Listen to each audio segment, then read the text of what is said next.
Hello, hello, and welcome to Elite Week. How y'all doing tonight? It's Friday night, and it's time to do this shit right. All right, you know me. I'm Kaizen. Hope that you all are feeling fantastic tonight. Let's run through the sound checks real quick. We're going to start with our guest, Mechanic Man. Say a few words, Mechanic Man. Hey, everybody. It's Mechanic Man. How is everybody today? How's everything sounding? All right, and then we'll move on to Roy. Check your levels, Roy. Good evening, everyone. Welcome to the show. Yours sounded a little like Count Dracula. Good evening. I dig it. I dig it. All right, Tweet. Say something to the people. Happy Friday night, everybody. Hope everybody's out there flying spaceships, having a good time, and not getting shot down.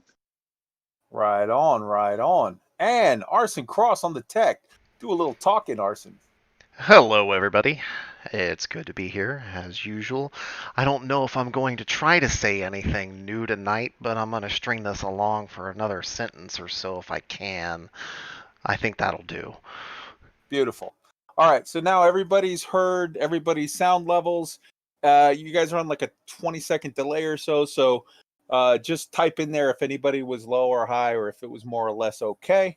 And why don't I start with going through the list and saying hello to everyone. So we started off with Tweaked. You're cheating, bro.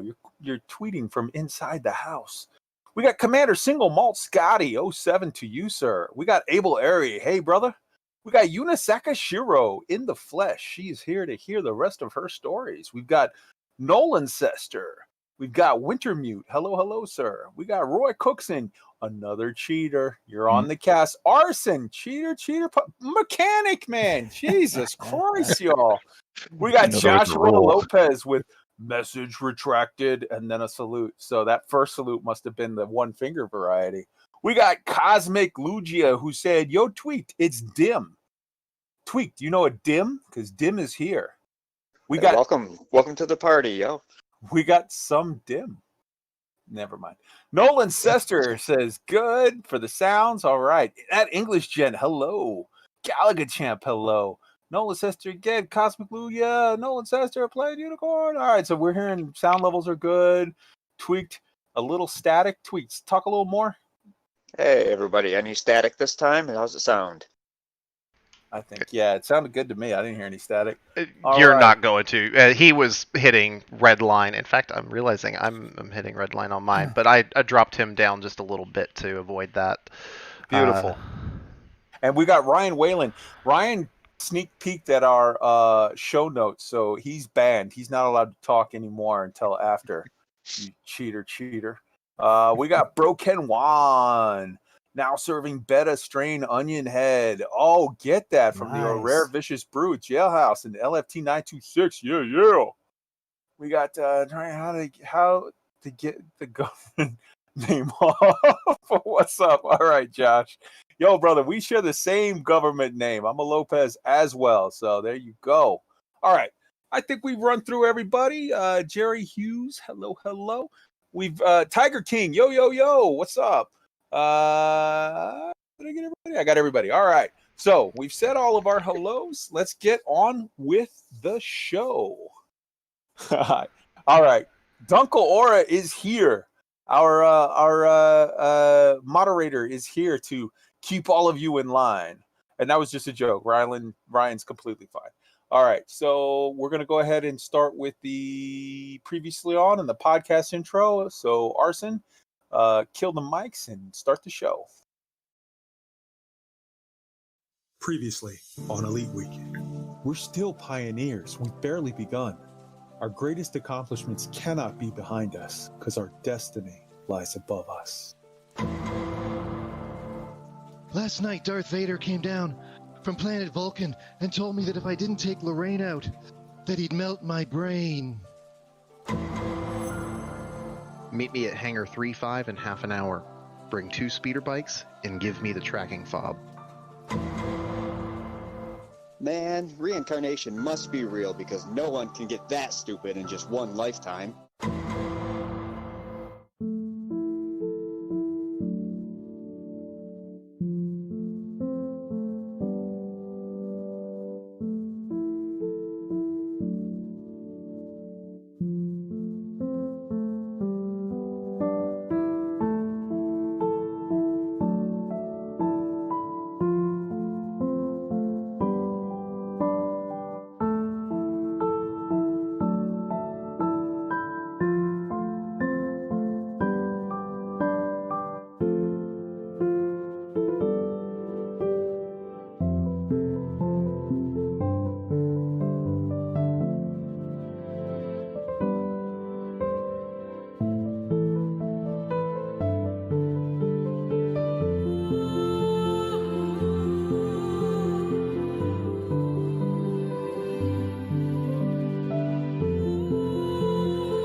Hello and welcome to Elite Week, episode 35, Friday, September the 4th, 2020, 3306 for those of you living in the verse. This is the Galactic Water Cooler, and I hope that you are ready because we are going to rock.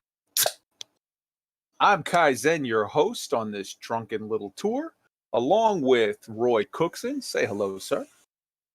Good evening, everyone. Welcome to the show. We got Arson Cross on the tech. Say hello. Hello, hello. We got Tweet74 representing the Open Pilots Initiative. Say hi, Tweet. Happy Friday night, everybody. Everybody crack open a cold one, strap in, and let's have some fun tonight. Hells yes. And our special guest tonight, you know him as the Mechanic Man. Say hello. Hey, everybody. How you guys doing today? Fantastic. We are doing good. All right. So as you all know, we got to go through all of the standard Elite Week stuff. We're going to start off. The cover art this week was actually, I call it Winter Wonderland. It's just a name I made up, but it's it's a promo cover art that was provided by the Frontier Development's art department. So thank you for that. Let's see here. Our opening song this week was Awakening, epic piano music by Steffan Daum. And I'm just going to say it now so I don't have to later because I never remember to. Our closing song is actually going to be Lost and Found, provided by the composer. Wait, that's the wrong one. That is not the closing music. Sorry about that. The closing music this week is... As I scroll, I should have had this ready, is For Tomorrow by SAVFK, S-A-V-F-K. Both of these are going to be in the show notes, so take a look. All right, here we go. Roy, why don't you go ahead and start with the all of the promo stuff? Sure. So if you're listening to us on the podcast and would like to see the live show and the visuals, you can check us out at youtube.com/Elite Week. If you're watching us on YouTube and would like to know how to catch our podcast, check out anchor.fm/Elite Week. For sending us your thoughts by email, you can reach us at eliteweek3306@gmail.com. Our very active and growing Elite Week Discord can be found at tinyurl.com/Elite Week Discord, where you can check out community feedback, resources on turning the wheel, and real-time updates about Elite from a variety of content creators. In addition to the Discord community feedback channel, feel free to write in our YouTube comments anything about the topic of the week, as well as anything else you'd like to share. We'd love to hear from you. Also on YouTube, please make sure to like and subscribe and click on the bell. It really helps us out. We record live on YouTube every Friday night at 8 p.m. Eastern Time, midnight UTC, so come and join in on the fun. If you're listening to us on the podcast, please make sure to rate and review us on iTunes, Google Podcasts, Spotify, or whatever platform you use, and let us know if there's a format you want us to look into. We don't do Patreon, so save your money and just tell your friends about the show.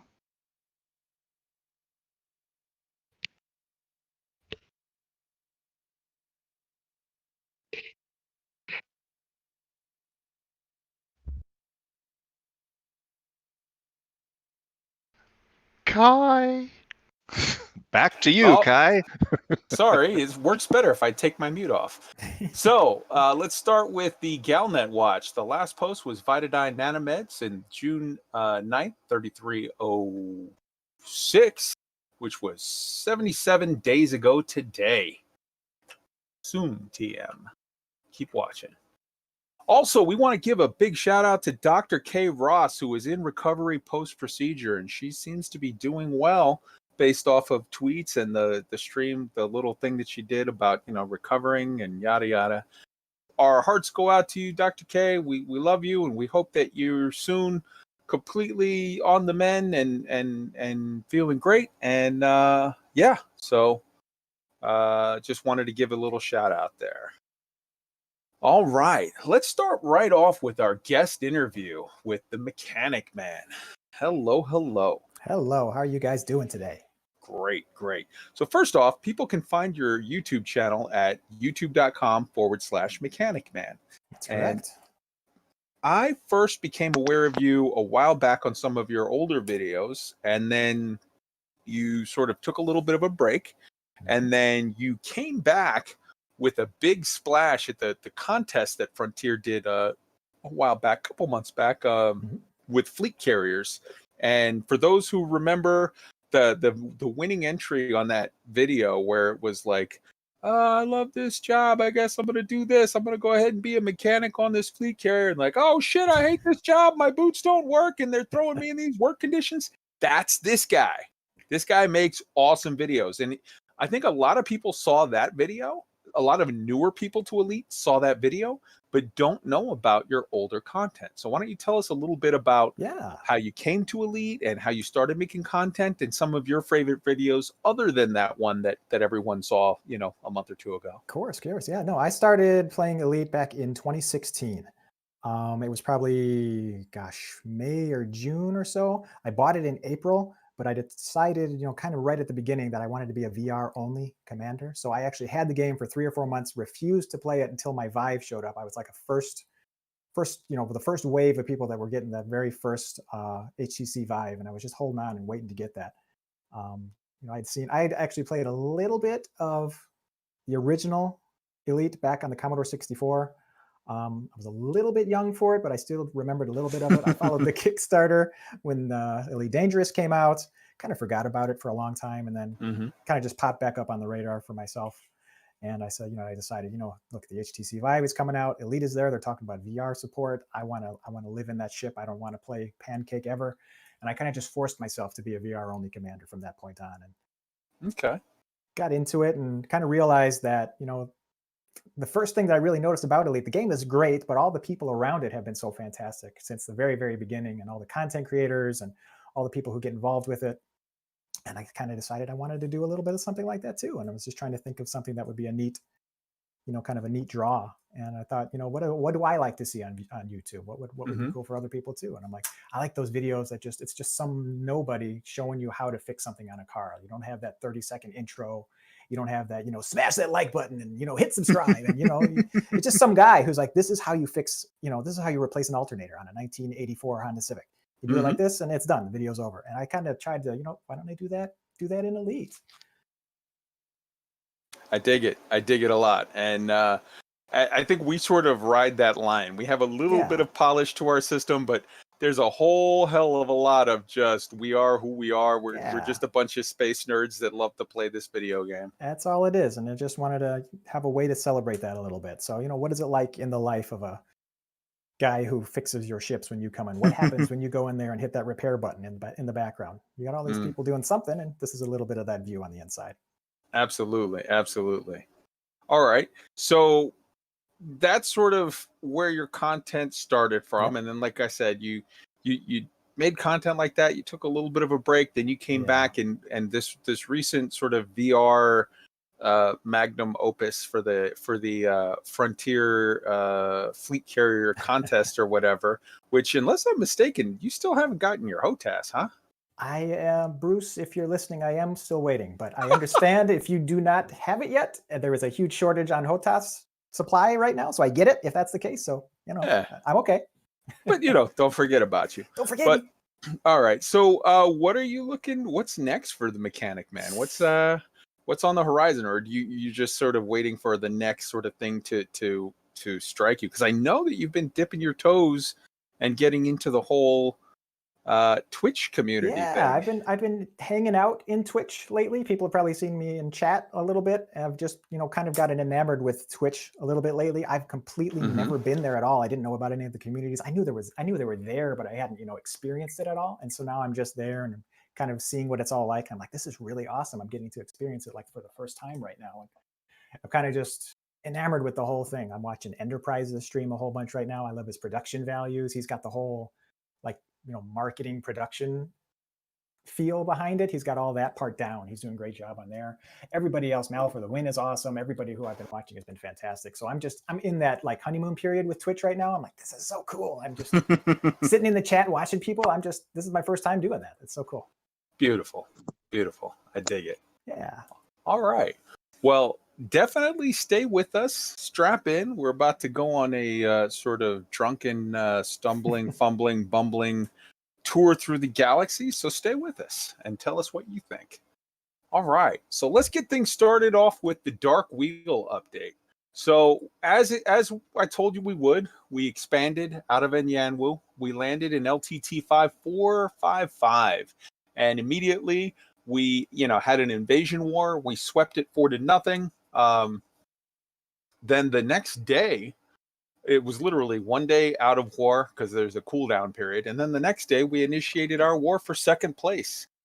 So we are in war right now, and we've swept 2 days. We're going to sweep it in 4. And after that, within 3 days, we should be initiating war for ownership of the system. After that, we're going to obviously, try to push as fast as possible and get it over 75% and expand out of this system. The very next system that we jump to, if all goes well, we have a system in mind. I can't say what it is for OPSEC reasons, but if we land where we hope to, that will be the system that we're going to test the soul leg of the experiment on. So that will be the very next expansion, will be the test system that when we expand from that, we will either A or B. Either we go into Soul, which would be awesome. Somebody should go there because there's only 6 systems or 6 factions, or we don't. And if we don't, it's no big deal because we're going to shape that jump to where if we don't land in Soul, the next spot that we'll land is starting off on our journey towards 509. And we will test phase 2. At the same time, as soon as the cooldown dropped, we immediately, because we were over 80% for days sort of waiting for it. As soon as the cooldown dropped, we expanded out of 4979 on our tour going towards Lave, which is phase 3 of the project. So things are going gangbusters. We've shaped that expansion, and we're sort of doing fine-tuning more shapes and shapes and shapes as every day goes by. And we hope to land in the spot that we've picked, and we should be in the Lave area soon. So I'm going to have to reach out to my good buddy Edelweiss, who is the Commandante of the Lave Radio Navy, and we'll work out the arrangements to let us sort of play through and come say hi in Lave. So that should be exciting. But basically, that's where we're at with things. Everything is going fantastic. I want to say a huge thank you to the Black Sky Legion and the Rabbit Hamster Assault Force. Both special operations teams are just doing beautifully. They're succeeding on sort of every goal that is set. And I want to say a huge thank you to everyone out there, the rank and file, the people that are turning the wheel, that just go every day and look at the standing orders, or go from the forum post, or people who just even see like, oh, okay, well, I saw Down to Earth is doing this for this, or I saw, BUUR is doing that, or Scorpius is doing this, or DH396 is doing that. And they say, okay, that's what the Dark Wheel's doing. Let's go ahead and do it. I want to say thank you to all of you guys. This is amazing. This is fun. We are pushing, if nothing else, we're doing 2 things with this. Number 1, this experiment is definitely, if there's something here, we're going to find it. But in addition to that, we are showing Frontier there are a lot of their customers that want something to happen with this. Story is important to us, and hopefully they will give us some soon. So fingers crossed. All right. I guess that more or less covers it for the Dark Wheel. So let's go ahead and move on to the Dark Nebula. The Dark Nebula, they do these music packs. They have a new music pack out called Triangulum. It's been released. This is music that can be used with the in-game. It triggers on in-game events based on, it works with voice attack. So like if you're docking, if you're in combat, if something this, if that, it looks for these cues in the API of the game through voice attack, and it'll start playing different types of music. They have different theme packs out, and this Triangulum is a very sort of 80s synth, sort of very, you know, that old school synthy kind of how do I want to say it, like you know, a little bit of 8-bit music. Kind of? no, like Tron or remember like Blade Runner, that kind of synthy 80s Vangelis kind of Vangelis, sounding. yeah, that's good stuff. Yeah, that kind of that was 80s synth. That was a big 80s sci-fi synth. That's what this is. It's that theme. Awesome. So go check it out. There's a link in the show notes and see, you know, what you guys think. All right, so let's start with the Dark Wheel update and the Dark Nebula. Roy, you started, so go ahead. What do you think? You know, I'm glad you did the shout out to the rank and file. I like to reinforce that this is the work of many people, and even if you're new to this and you haven't been in it till now, we can always use more help. And it doesn't need to be something that you spend 8 hours a day on. A couple missions here and there, it all adds up. So please join in if you haven't already, and help us solve this big mystery. Right on. All right, Arson, what do you think on the Dark Wheel update and the Dark Nebula music pack?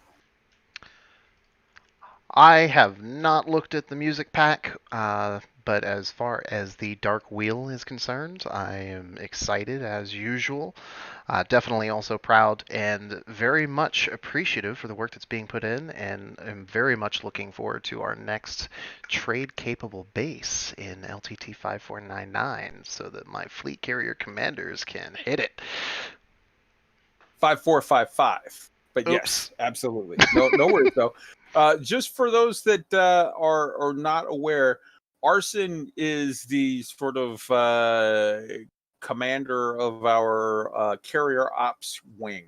We have groups of carrier pilots that do different trade-based carrier ops, and Arson is the guy who coordinates all that. So I want to say thank you for that, Arson. Tweet. All right, Tweet, your thoughts on both of those issues? Yeah, the music packs, it's always good to have more options and some very cool stuff, and it is a throwback to, like you said, the Blade Runner sound, all that kind of stuff. As far as the Dark Wheel goes, I can't agree more with the hard work that the community's been doing along with the Spec Ops groups. This has to be one of the most exciting expansions I've been a part of, and I've been a part of quite a few of them throughout the last few years, but moving into Sol, or not being able to move into Sol, has been one of the 10 commandments, so to speak, that has always been said can't be done, and we are about to prove one way or another whether or not that's true, and that to me is very exciting.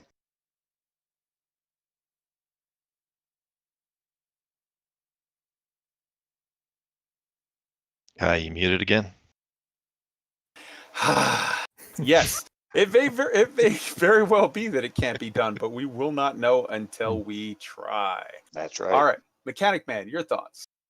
I've not listened to the new music pack yet, but I've been using VMX and the other packs that they have for a very long time, since before they were Dark Nebula. They had a name change a couple years back. I can't recall what it was, but I've been using them forever. That's great software. So yeah, I want to hear this new one as well. Beautiful. The Dark Wheel stuff is always awesome. Yeah, I love story. I love making story. So the story that you guys are doing, and you know, expanding out and figuring out the Dark Wheel and everything involved with it, is incredible work. I love it. Absolutely. All right. So let's move on to the race news, a new segment. And this is sponsored by the Elite Racers 8-Wheel Drive Endurance Race Challenge. And they sent me a whole bunch of alcohol as payment. So hit the commercial. Chassis integrity compromised. Welcome to the Scarab Proving Grounds. Watch your favorite racer compete for victory while they boost their SRV across the planets at speeds of well over 100 meters per second. Tune in to the 8-Wheel Drive Endurance Championship broadcast during one of the 5 remaining races in the championship. Check out the Elite Racers subreddit for more details and a link to their Discord. All right. Good stuff. So let's start with the Elite Racers, the 8-Wheel Drive Endurance Rally Race. The third rally race just happened last week. It was the BROKPOI, and the highlights at BROKPOI video is out. This was an amazing race. I encourage everyone, Arson, go ahead and throw the video up there. I encourage everyone to check out this video. It is not like any other race video you have seen before, other than the other ones from this same group. The production value is like nothing you have seen before. It is like you were watching a race on ESPN. This shit is fire. I'm not joking. Go click this link, subscribe to this channel, and check out this shit. This race was amazing. Going into this is the third race of the rally series. So there's a continuing point, sort of value of all of the guys going into this. It's like it's your score continues and follows you race by race. And going into this one, Alec Turner was in second place. SHAYE Blackwood was in first place with a commanding lead. So in this one, Skur got off to an amazing start. This race was different than any of the other ones. If you notice, they're racing at night. So they are on the tidally locked planet on the night side. And this race was set up this way on purpose. And I love that footage that you're seeing right there. You've got a ship that is the camera drone that is following, the racer up front, and you're seeing amazing external shots combined with your internal shots. And right here, I think we're coming up on it. SHAYE has a nasty spill. He lands very, very rough and takes his chassis down to 7% hull early. And that was key to the whole thing. This set the whole tone, because he went for an emergency early pit, and on one of the last jumps, you can see he's just coming up on his ship that's landing. There's a little sort of hillet that's between two hills, and he lined up just right to land it right, but he just barely clips this little hill that's in between the two in the dark, and that is enough to explode his ship. Game over, dropping him down to second place in the overall points value now for the series. Alec Turner moves up to first place, and OSASHES takes third place, dropping down the previous third place holder down to number 4. And Gurr moved up several places in his showing based on this night race. It is an amazing series, an amazing rally, an amazing, it hurts watching SHAYE blow up like that. This is just fucking awesome. All right, let's start with Mechanic Man. What do you think of this? Racing is one of my favorite things because I'm an autocross racer. In real life, I build engines, I do all that stuff. I'm not just fake Mechanic Man, but I've never been able to be involved in any of the elite races. Simply time constraints. I would love to be part of it. These guys are fantastic. I love the production values in their video. That's always my favorite thing to see. It's just awesome stuff that they're always doing. I'd love to be part of it, actually. Yeah, for sure.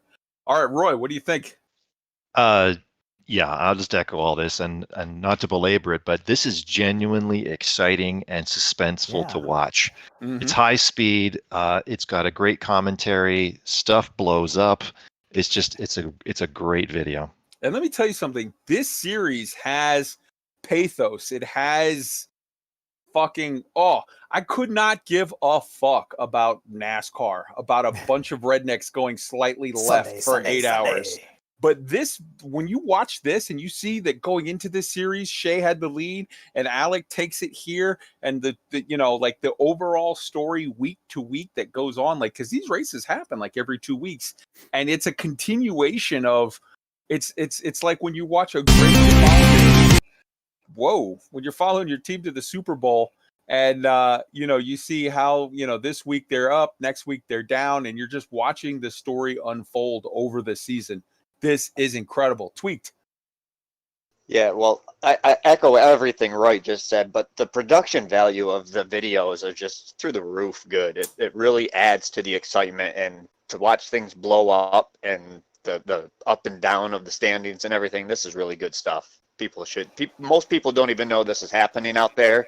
People are sleeping on it. They should really, really wake up and check this out. This is good stuff. Absolutely. Absolutely. Okay. And Arson, now that you've blown everybody's eardrums out with that music, give us your commentary. I don't know if I could say anything about this that didn't get expressed in my 3 seconds of other than Frontier should really be relaying this on their live stream. because Frontier should really yes. be relaying this. This should go out on literally. Frontier should like take, okay, this is video 3. Frontier should be taking video 1, 2, and 3 and putting this out to play it on their stream once a week. And then next week when race 4 comes out, 1, 2, 3, and 4, add them all together. It doesn't hurt anything. This could legitimately turn into an esport. This is, if Frontier does not, I mean, I know that they mentioned it in their stream and they showed a little thing. If they don't seriously restream this and push the hell out of this, because this right here people will buy the game going, wait, what the hell are these guys doing? This shit is amazing. So yeah, 100%. All right. So that is the Elite Racers 8-wheel drive endurance challenge, which seems to be very, very highly integrated with the buckyball racers if you look at the leaderboards. In addition to this, right now going on is the Real Men Racing LEDERHOSEN, which is put on by the Buckyball Race Club. There are 4 different categories. We are not going to show you the leaderboards because whoever designed that leaderboard is trying to get people to have like seizures. But go look at it for yourself. There's a link in the show notes, and you can go to the Buckyball Race Club Discord and the forum page for it. The race ends on the 6th, so it's still ongoing for 2 more days. So get out there and get it done. All right. And go ahead and throw up that second race commercial to play us out, Arson.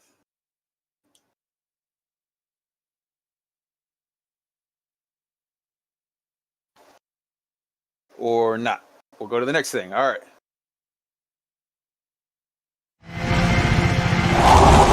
Chassis integrity compromised. Do you have what it takes to leap dance your Scarab across the terrain at speeds of well over 100 meters per second? Do you understand that over the crater is the only option, no matter the size? Join the 8-wheel drive endurance championship and show the galaxy the size of your boosters. Check out the Elite Racers subreddit for sign-up details and a link to the Discord. All right. Now, somebody was mentioning in the chat before the show even started, are you guys going to talk about the new video cards? Arson, why don't you scratch that itch, brother? Well, I'm going to say the answer to that is a resounding yes. As people know, the new 3080 series from NVIDIA has come out. I'm going to show you all a lovely, lovely little video clip for those watching live. And basically, the nuts and bolts of it, I'm not going to get into the technical stats, but what they use to demo is a proprietary piece of technology they call Marbles. It's a fully path-traced, photorealistic, real-time graphic engine. And they basically have this marble and props that are modeled in real time. And the lighting is all modeled in real time. Nothing is pre-rendered in this. And it was run on NVIDIA's highest-end Turing Quattro RTX 8000s at 720p at 15 frames per second a few months ago. The enhanced version, which has been upgraded to include some new lighting features and what have you, now runs at 1440p at 30 frames per second, a 4 times increase in performance.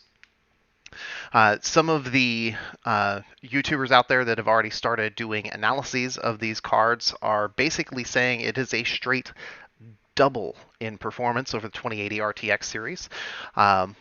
And there is a ton of new AI-powered features for live streamers and web camera users. Everything from creating green screens that look to appear and function damn near perfectly with no actual green screen or solid color walls of any kind. It's pretty intense stuff, and as those of you looking at the footage can see, that's really beautiful. It almost looks like you're watching a real marble. Yeah, that shit looks good. But back to you, Kai. All right.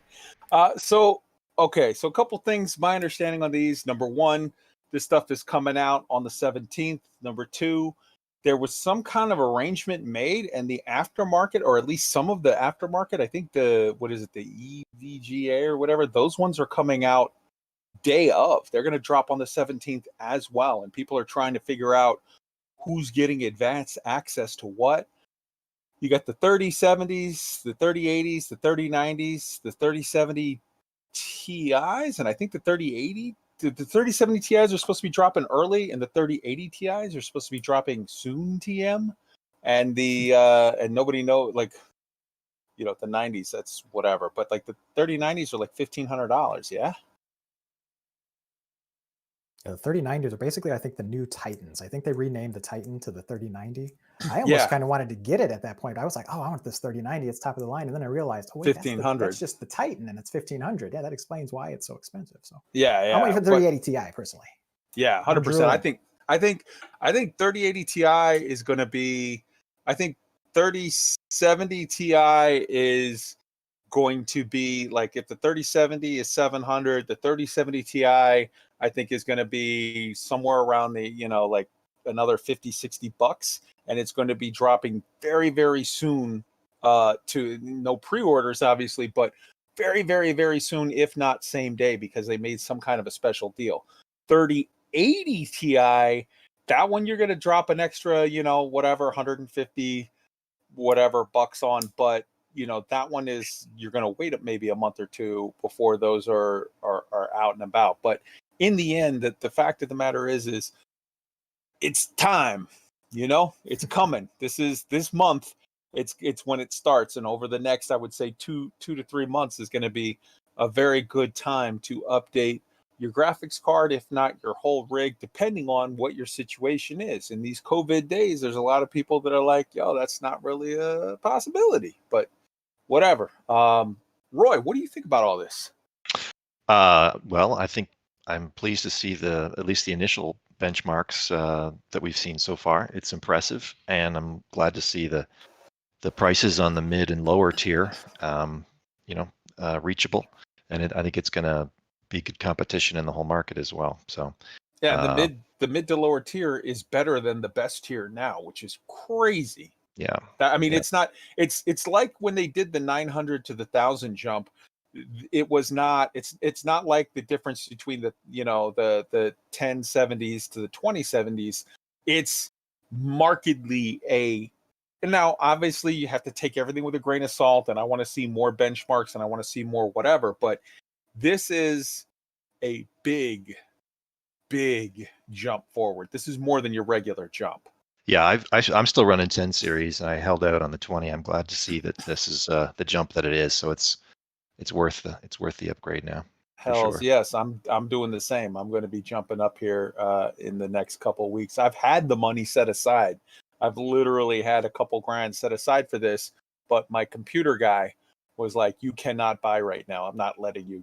You're dumb if you buy right now. In 2 months, you're going to be kicking yourself." So it's like, okay, all right, I'll listen to your advice, and I'm glad that I did. So, all right, Tweet, what do you think? I know you're a console player, but well, first off, there's your new consoles are coming out, and those are great. But then, doesn't this look pretty sexy? Is it enticing? It does. It does, and I've been inching closer and closer to wanting to go to PC gaming anyways. The problem is I'm a married man, and I don't know that I could justify $1,500 for a gaming computer to my wife. That would be a tough sell, I think. And part of me wonders too, I mean, this looks great and everything, but how is it going to be for actual gameplay and all that kind of stuff? But anytime you can push technology forward, that helps everything. Mm-hmm. And I wonder how close the new consoles are going to be to this kind of stuff. Here's what you do. You start her off thinking something worse. You start her off thinking there's another woman. And then you break the news that there's no other woman. It's just you want to buy a new gaming rig. And by comparison, that's nothing, right? Yeah. Do not follow my advice, ladies and gentlemen. Back to us it will not work well. This is some Puerto Rican legal advice. Do not follow it. All right. Did I get anybody got anything they want to throw in on this the graphics card stuff? Obviously, we'll be following it as it goes. Go ahead. I was going to throw into Tweaked. I was going to say you got to come over from the console side, get to the PC side. But then you said you're married, and I understand now because I'm married too. So do you know how hard it was to okay a brand new PC with a VR headset and everything to my wife? I get it now. So that was very tough. So I understand. Here's the thing, actually, for Tweaked. Here's what I was thinking with regard to Tweaked. On the one hand, it's easy to say, come to the PC side. It's all this fun stuff. But he has a whole community that he is deeply, deeply embedded with that I think almost all of them are Xbox guys. And that would be a weird situation to leave that. That would feel later, really guys. weird. I'm going over to PC. Get out. Yeah. Oh, you hit me in the feels. You hurt my heart. All right, so yeah, that looks good, and we'll be following it more as it comes. We're gonna get into this stuff. All right, let's move on to Frontier News. We're gonna start off with a little bit of an odd one here. We're gonna start off with market news. So Frontier, they posted their RNS market report. Heads up, people! Frontier is now officially a $1 billion company. The current share price is £23. It was, for just as by way of comparison, it was £2.30 when Elite Dangerous launched. Their market cap, it's 10 times that now. Their market cap is 896.9 million, roughly, that's pounds, so roughly 1.2 billion with a B dollars. They confirmed in this registry that Elite Odyssey will launch in Q1. They talked about their new publishing label, Frontier Foundries, which just launched their first two titles out, external titles. Struggling, which is a weird little sort of platformy, puzzly, cool physics-based game by Chasing Rat Games in Canada, and Lemnis Gate, a timey-wimey real-time strategy meets tactical FPS Groundhog Day 20-second loop game by Rat Loop Games in Canada. There's a weird Canada rat theme going on with their first two companies that they're working with. But most intriguing to me in this, there's a link to it in this actual official posting on the London Stock Exchange, where they did their release and trading update. There was a paragraph that talks about Elite Odyssey, and it says stuff that we've already heard. It talks about, it's launching in Q1. It talks about FPS. It talks about, face-to-face, yada, yada, yada. But here's the thing that was huge to me. It says, and I quote directly from the update, and increase, it talks about different things that's going on in the game. And it says, quote, and increase cooperative opportunities within the game.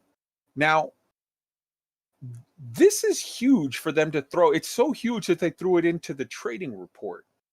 They're saying publicly and upfront, and as one of the major statements about this, that they are focusing on more player-with-player stuff. Now, if you're focusing on more player-with-player stuff, you can't do that in any kind of smart or intelligent or realistic manner under our current system. If you're talking about increasing player-with-player opportunities, I think this goes hand in hand with the statement that David Braben made at the investment dinner or meeting, whatever, last year, where he said that Odyssey will, he said at that point, the paid expansion, the paid update, will represent a significant refresh of the underlying code base. What we're talking about here, people, to break it down, is better instancing issues, better ability to work with larger groups of people, getting winged and multi-crew shit sorted, getting the spaghetti code out of the way of being able to do shit with your friends. And if you've been paying attention, you've noticed it's gotten worse over the last couple of months. And I assert that that is a good thing. And here's why. It's gotten worse because there's been additional strain on the servers. There's been additional strain on the servers because there's been more people playing than ever. This exacerbating the problems is just highlighting, it is putting a spotlight to Frontier on the fact that they need to get their shit together on instancing and all of this stuff so that cooperative gameplay and focus more on it can happen. They talked about in the post that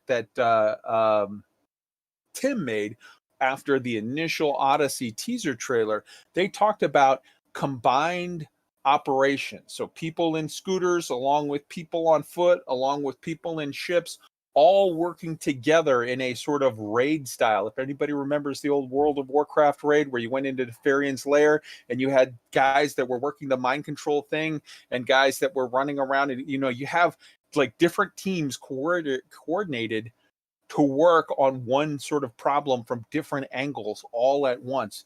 This is what they're aiming for. I've interviewed the product manager, Al Hibbard. I've interviewed community manager Stephen Benedetti twice. I've interviewed Arthur Tolmie. I've interviewed Bruce Garrido twice. All of this, every person that I've talked to has said, we want more player with player. We want more people doing things together. We want to engage. They're moving towards the MMO side, and that means working on these things. That's huge to me. We're going to take a break right here and get everybody's opinion before I keep going. Arson, what do you think? Just the idea of more player-by-player co-op. Yes, please. And you made a really good point when you said that it made it into the trading report. And with the things that we know about Odyssey that aren't in the trading report, I feel that that's a really, really good point out. Absolutely. Mechanic Man. Yes, the spaghetti code that you were talking about, that's something I've been talking about for a long time on the forums and on Reddit and stuff like that.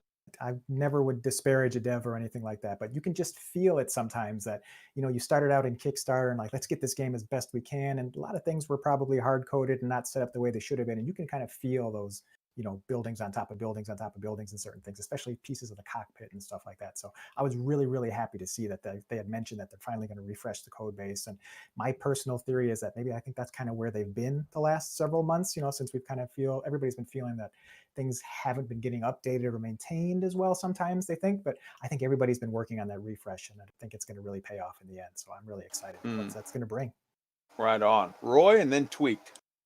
I would just point out, and we've mentioned this in the past, for anyone that doesn't know, there's a high standard of what information goes into these investor updates because it's a legal report of a public company. So they can't, this isn't a marketing piece. They have to state things in a way that's proper for investors of the company to make good choices about that investment. So it carries more weight than just a piece of marketing copy.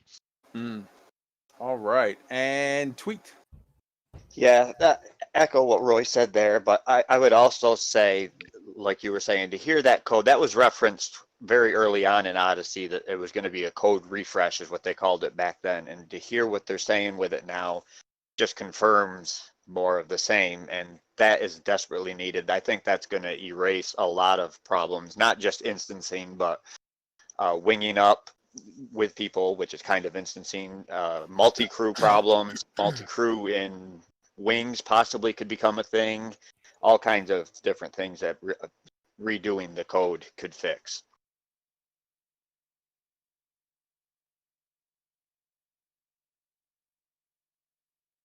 You muted? Yep. Next up, we had the live stream on Monday, which was canceled because it was a bank holiday, so no live stream Monday. Thursday's live stream was the Galactic intern, Bruce, visiting the Thargoid map room with CANONN. He was hanging out with 3 of the OG CANONN guys, and they took a little trip down memory lane and took them into the map room. And it was kind of funny. The first thing they had instancing issues and problems trying to drop the little things into the little receptacles there. They ended up actually, the guy dropped one from like, oh, we're just going to put this Guardian relic over here to the side. He dropped it across the room and it slid across the room and plopped into spot like, nope, you're dropping it into the hole here. And so the very first thing they did actually, instead of doing it in the order they planned on, which was Galaxy map and then shit goes wild, they started with Thargoid's Gone Wild, and then they moved on to the Galaxy map. But it was good stuff. It was good stuff all the way around. So yeah, not much there as far as, you know, news, but it was good. And it did highlight exactly what we were talking about of some of the instancing issues and whatever. So we will keep our eyes peeled for the streams, you know, in the coming weeks, because we're at the point now where news has got to be coming. So we'll look for news next week or the week after. I would say, you know, soon TM. All right, let's move on. Next up, the burr pit videos. I really wanted to just highlight one video, but I had to, I gotta say, the burr pit, if you are not watching the burr pit, if you are not subscribed to the burr pit, you are doing Elite wrong. Go right now, subscribe to the burr pit. Witch Space News every Friday is amazing. There are 2 news sources that I set my watch by. Okay, I set my watch by Down to Earth Astronomy's Hello Dave every Monday, and the Burr Pit's Witch Space News every Friday. If you haven't seen those 2, you've missed the news. But in addition to that, the Burr Pit released a video, an extra video this week called What We've Learned from Various Interviews and Articles. It was an amazing, great video. They dropped it on the 1st of September, and it had lots of stuff on there. Now, I want to be absolutely clear so no one is misled, and Burr was very clear on this too. These are unconfirmed reports that we've gotten from the different articles and interviews that were out. We've talked about pretty much all of them last week. You've heard it. We talked about them. We picked through them. But while Burr is very careful to say, like, hey, this is not confirmed. This is what was stated by not Frontier. This was stated by a third-party source. That's this news outlet. Take it with a grain of salt or whatever. It's still interesting to hear the thoughts and then listen to Burr's sort of where it takes him thinking about each thing that is said. And then I'm gonna jump right to the next one, and we'll get comments on all of these together. The next one is Obsidian Ant videos. He's got 2 videos that he dropped this in the last week that are sort of note. The first is the Elite Dangerous Odyssey Survival Mechanics, a 12-minute long video in which he talks about no ship interiors. Again, this is unconfirmed. That's from Polygon, Charlie Hall. He talks about the Destructoid interview, where they talk about social hubs, FPF missions, settlements, starports, and survival mechanics, i.e. your suit. When you're in your suit, you're dealing with heat issues, you're dealing with radiation, you're dealing with the need for energy and oxygen in your suit. How are those survival mechanics sort of gonna be balanced? Because if you make it too realistic, if you make it too where it's like, okay, I can do a 12-minute EVA and then I have to get back in or whatever, that's not fun gameplay.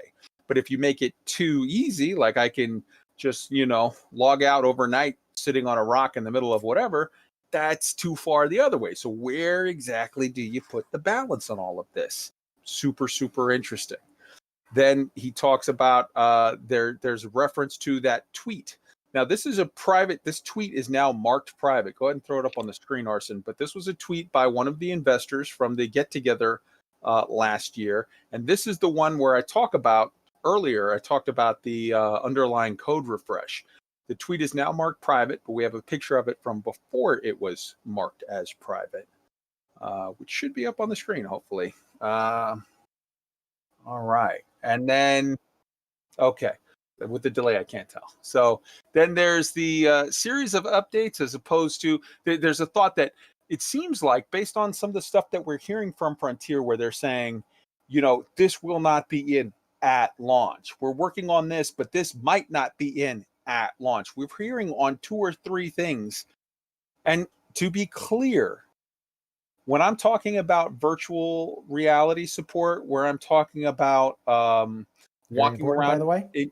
When I'm talking about walking around in your ship and station, when I'm talking about various other types of planets or whatever other things, Frontier has basically made statements on just about all of this stuff, saying we have nothing official to announce right now. We are working hard on it. We are attempting to sort of get it right so that we can provide it. It may or may not be available at launch. We will let you know in the future, but we are working it. In all of these cases, if what we're hearing is, hey, we're trying to get it in, it may not be at launch, that sort of implies very, very clearly that there's something after launch, i.e. this is not just going to be a one and done drop. You pay your 30 pounds, you get your Odyssey, and that is Odyssey. I think what we're going to see here is you pay your 30 pounds, you pay your $40, whatever it is, you get Odyssey, okay? A download that's all of Odyssey at the time. Then, 3 months later, 6 months later, 9 months later, 12 months later, for the next maybe 2 years, you get updates, you get stuff, content patches and drops, and as well as bug fixes, and all of that together in a ecosystem that will all be Odyssey. And then, 2 years later, you get what's after Odyssey. But, I don't know. Planet Zoo, in Elite Dangerous, whatever. So that is that with regard to the content drop. They talk about PS5 and Xbox release. They say that it will be 100% playable on PS5 and Xbox so long as they're backwards compatible, but they're not doing a separate design build at this time. They are evaluating it for the future for PS5 and Xbox. I think you're kind of dumb if you don't think they're going to eventually do something for it, but it makes sense to not rush out and be whatever if both systems are backwards compatible and they can make it work on what they've got. It makes sense to do it stable, wait till the stuff comes out, and then gear it up and get it going right. After the bugs are sort of worked out of both the systems, then you can work the bugs out of your system. And then he talks about how the dev diaries need more focus on facts and less marketing. He talks about the First Contact program, which I'm a member of, along with him. The show, is a member of. And then there was the second video, which was 3306 Elite Dangerous, starting out on foot, free paint job, Frontier Foundries. We talked about Frontier Foundry already. We talked about last week the WCCF Tech interview with Luke Betterton, where he said that you can start on foot. Starting on foot will be an option come Odyssey. And yeah, the paint job we talked about last week as well. So there's all of the stuff. Let's get Arson, your opinion on the BUUR stuff and the Obsidian Ant stuff that sort of all go together. So BUUR's video was a fantastic, short, concise. What we know, he should definitely be proud, or I guess they should be proud of the effort that they put into that. It was very well done. For the other bits about that, I just got to say on the console side of what Obsidian talked about, one thing that I think people should really just kind of stop and think about is Elite Dangerous, the Cobra engine that built it is a multi-platform engine. It's not specifically built for console. It's not specifically built for PC. It's built for all of them. And when they implement changes for PS5 and the new Xbox One X, all they are going to really have to do is just make the necessary changes to just unlock the extra features that make the game shinier on those platforms. So I think that when they do it, the new gen console players are going to be pretty happy. Yeah, I mean, it's no big deal. All right, Roy. So yeah, I'd agree. The BUUR video, as always, fantastic visuals, and it was a very concise wrap up. I agreed with the way he characterized the level of certainty about different facts. I think it's just a great, well done piece. In Obsidian's video, one of the things I keyed in on was when he was talking about how the survival elements might be integrated into Odyssey with, whether it's heat or gravity or energy or radiation. He's not a fan of that, and it was an interesting reason, because in his mind, if they don't balance it correctly, you'll end up with gameplay loops around gathering resources to restock whatever it is you need to survive. And I thought that was interesting. I mean, I like survival games as a genre, outside of Elite and others. The thing I think that's interesting about that is it's been brought up before that if you're exploring, that's a gameplay style, that's a gameplay loop. And yes, there's certain things you need to do to prepare to explore, like building your ship and perhaps engineering certain parts of it. And part of the whole issue around, the tritium issue was how much mining should you force explorers to do if they want to be exploring. And I think it could bring in that same sort of thread of if you want to be going around and walking around planets and exploring, what's the right balance of how much resource collection or engineering or other things you have to do just to maintain your ability to do the exploring. So I thought that was an interesting angle on it. Yeah, for sure. Tweaked, your thoughts on all this? Yeah, I keyed in on two things on Obsidian Ants especially, and one was the survival, and I can't remember which article I read it in, or maybe it was even your interview with Al, but they had already pretty much, and it confirms it to me, talked about, for example, when you're walking out on a desert planet and exploring, that your suit's going to have limited amount of oxygen and you're going to have to monitor that kind of stuff. And that plays to a survival aspect to me. And to me, that adds to the simulation that Elite Dangerous is trying to be. So that makes perfect sense to me. The other thing that really grabbed my attention was starting the game on foot for new players, because that brings two thoughts to my head. One, that means you're going to be able to earn enough credits on the ground to be able to buy your first ship.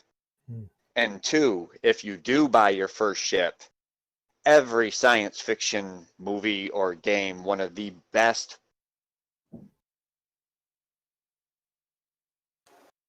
Tweaked, you cut out.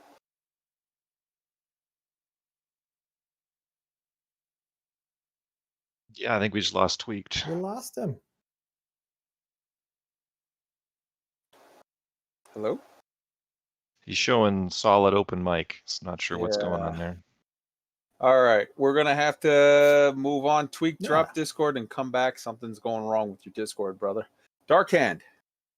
Yeah, I was actually going to go along a lot with what Tweak was going to say. It kind of, the fact that you can start on foot is pretty darn cool. That kind of tells you have the money to buy your own first ship, just like he said. But it also tells you have the option probably to not buy your own ship. So what other kind of cool stuff you're going to be able to do without even needing a ship? So the question is, what kind of awesome gameplay are you going to have in that regard? Well, they basically already stated it when David Braben said that we're going to transpose all of the stuff that you can do from one to the other.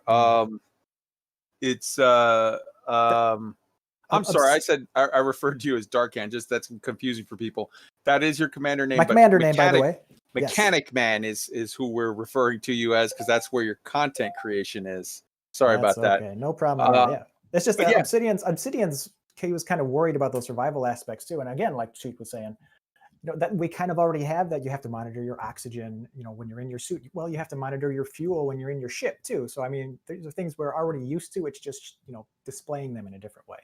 So it's not that much of a change, I don't think. I think we're nervous because we love our game so much, but I think it'll end up being okay, provided we get VR support, by the way.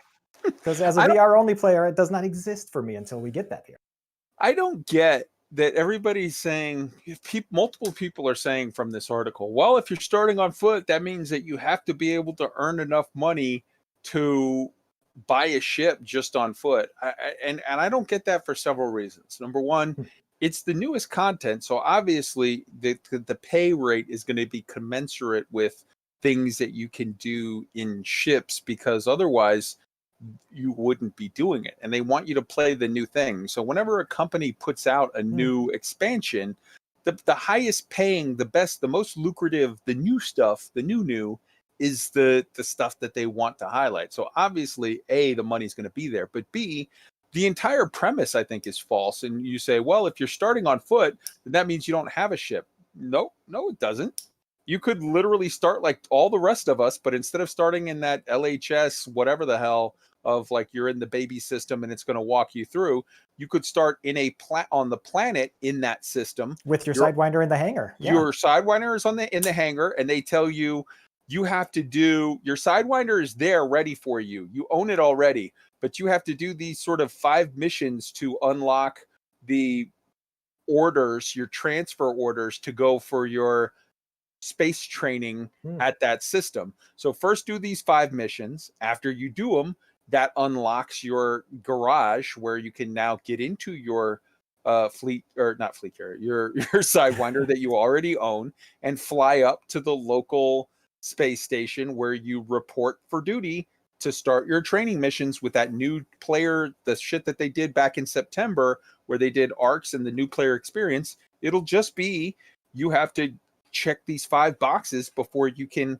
access your ship, and then you can, and it's not going to be hard. There's no reason for them to punish you for starting the new way. It's going to be trivial, but it'll give you at that point the freedom to either just go balls deep on foot and do tons, hundreds of hours of on foot stuff if that's really what you want to do. And then your ship's there at any point. Whenever you're ready to jump out and go do, hey, I've had enough peanut butter, now I want chocolate, go get it. Oh, I've had too much chocolate, I want to go back to peanut butter. Sure, like, it's a video game. They're going to give you the options. All right. Let's jump on to the next segment. And the next segment was supposed to actually be tweaked. So we're going to skip that just for now because he's figuring out his Discord, which froze. I think I'm back. Can you hear me again? Beautiful. All right. He's back. So the next segment we have is actually the Colonia ship availability is in peril due to BGS action. Tweaked. Cue us up this story. Yeah, this is kind of interesting, and this is just another aspect to everybody that's kind of being introduced to the BGS with this whole dark wheel thing as to what exactly the BGS can affect. So there's been a situation brewing in Cancosa, Colonia. There's only one, Robard and Rock. It's the only high-end shipyard out there in Colonia, and they currently are controlled by an anarchy government, which means they are allowed to sell Alliance and Federal ships there. However, there is another faction. See, right now they're controlled by a faction by the name of the Nameless, and they are not a player-made faction.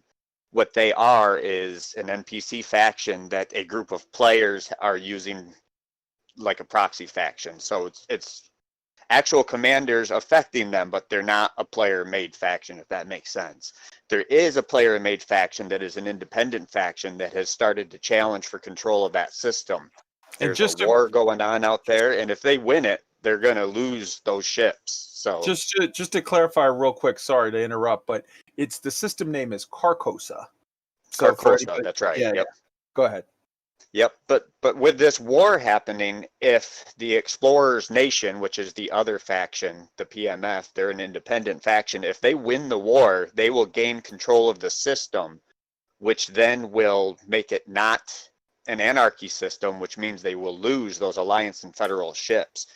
And what that would mean at that point is nowhere in Colonia could anybody buy a Federal or an Alliance ship, except for maybe fleet carriers, and then they're kind of at the mercy to the prices that Commander set on their fleet carriers.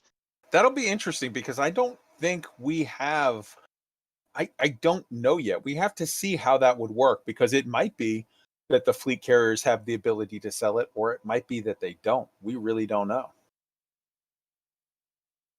That'll be really interesting to see. All right, It's just another good example of what the BGS can do, though. It's not just running missions and stuff. It actually has a lasting effect on the galaxy per se. Yes. All right, and we're gonna roll that in with the next story, which is the Colonia engineering advancement. MARSHA HICKS just last week got the ability to do grade 5 frag cannons.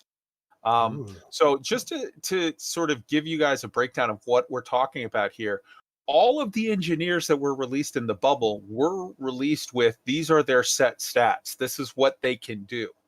But later, engineers were released in Colonia, and when they were released, they all had low levels of stuff, and some of them had the ability to go all the way up to grade 5 on this, that, and the other, but you have to actually level them up. So right now, the big push of those people that are living out in Colonia is they're trying to get Etienne Dorn, who everybody knows is the only guy that can do the grade 5 lightweight life support, and that's what everybody pins with him. But he also has the ability to do grade 5 detailed surface scanners. But right now, he's sort of locked, I think, at level 3. So we have, people living out in Colonia have to go out there and level him up to 4 and then level him up to 5.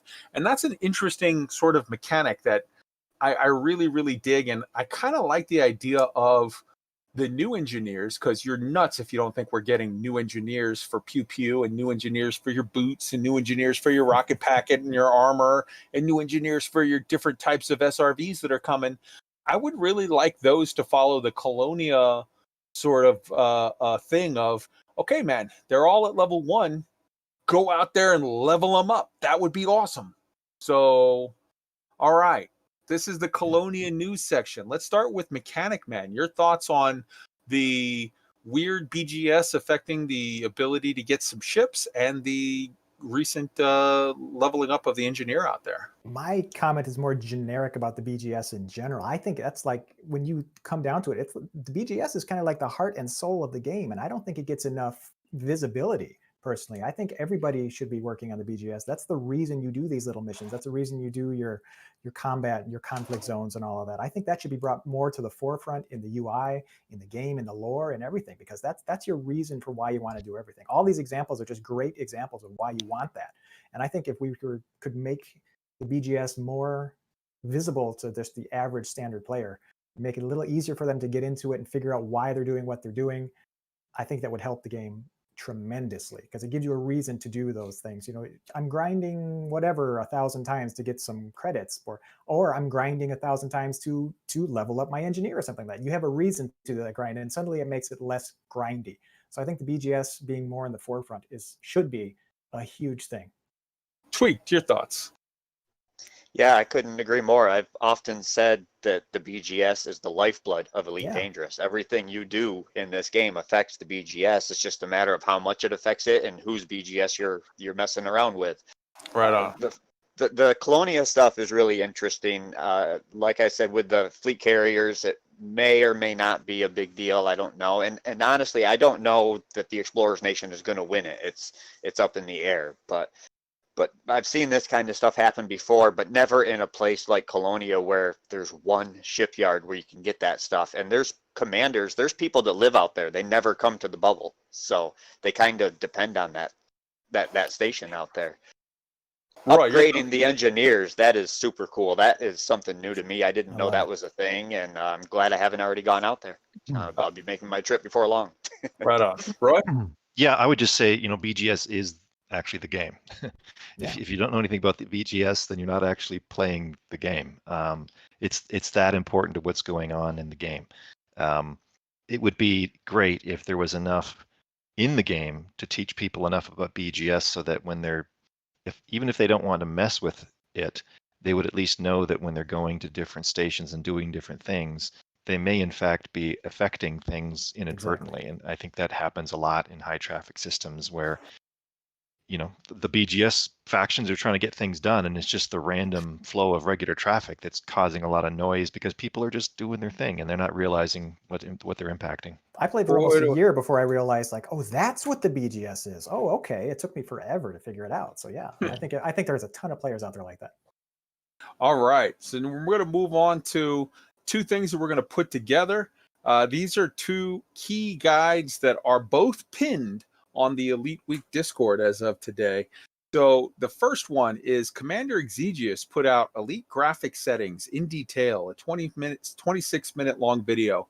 He goes through each and every one of the graphic settings, explains to you what it is, explains to you what kind of a hit you're going to take on your performance, why you might want it on this setting or that setting. It's great stuff. If you have questions about the graphic settings, go check out that video. And then my man, Down to Earth Astronomy, Astro, who's getting married this weekend, put out the ultimate Elite Dangerous Keybind guide, a 46-minute long video, which is amazing and will make your gameplay better. I know that it's a long guide, but go through it. Check out the keybind suggestions that he gives and why, and he talks you through what you need and how you need to set it up. It is good shit. Arson, your thoughts on the keybind guide and the video settings guide? The keybind guide, I'm major into that stuff. You cannot live without it. If you've not gone through and dived into the settings and functionality that are in Elite's keybinds, watch the video and do it. It will be worth every second of your time, and it will dramatically improve your experience of playing the game. I would put it up there with learning how to do things like fly your ship. And then the graphics settings, if you want beautiful gameplay, that's definitely where to go. Absolutely. Roy? Yeah, I've gone all the way through the graphics settings. I haven't made it all the way through the keybind guide, although to be fair, I think the keybind guide is also, even as Astro mentioned at the beginning of it, not necessarily meant to be watched from front to end unless you're really keen on that stuff, but he's also set up links so you can dive straight to the section you might have questions about. The graphics settings, I learned some things there. I've tweaked my settings based on the things that Commander EXIGEOUS showed, and it's done very scientifically, and I'm very thankful to both of them for going through this. It's a lot of work, and yeah, very basic stuff, and there's some real quality of life things you could be missing out on if you don't know both of these things, the information about these videos. So highly recommended. Right on. Let's see. Tweak does console, so doesn't apply. Mechanic Man. Your thoughts The on key that? binding does apply, though. I will say that the key binding is super important for people. Right on. It You is. play Always back keyboard? up your keybinds. Always. Do you play keyboard as well as controller tweak? Because I know you can put a keyboard on both the Xbox and the PlayStation. I do not, but even on my HOTAS or even my Xbox controller, I have all kinds of hotkeys and everything just because I don't play with fire groups. So I've got all my shield cell banks and chaff and all that kind of stuff set up on hotkeys with different key bindings and stuff like that, because forget trying to be in combat and switching fire groups. It just, that half a second can be life or death to me. So I've got all kinds of hotkeys set up. And it doesn't have to be, I mean, you can find a guide like this, and props to these guys for going through the details that they did. But with the hotkeys and the key bindings, what I would say is find what works for you, because what works for me might not be best for somebody else. It's really to what you can learn and what you like with your preference of flying. So, but absolutely everybody should be setting up hotkeys and using the key binding. All right, Mechanic Man. That's exactly right. Find what works for you. Don't ever copy somebody else's keybind. Oh, I've got an X56, so I'm going to take so-and-so's keybind. That won't work. So I just built it out when I was building my keybinds. I sat down at my little VR cockpit, and I'm like, what do I want to do right now? What's my first instinct when I want to hit boost? What do I want to do if I'm reaching for my, my radar zoom? Where am I reaching just instinctively? You got to build it yourself little by little. I'm still adjusting my keybinds 4 years later. So, I mean, find what works for you, build it slowly. It's not something you have to have set right away. Just build it as you go, and it'll be totally natural, but it's totally only for you.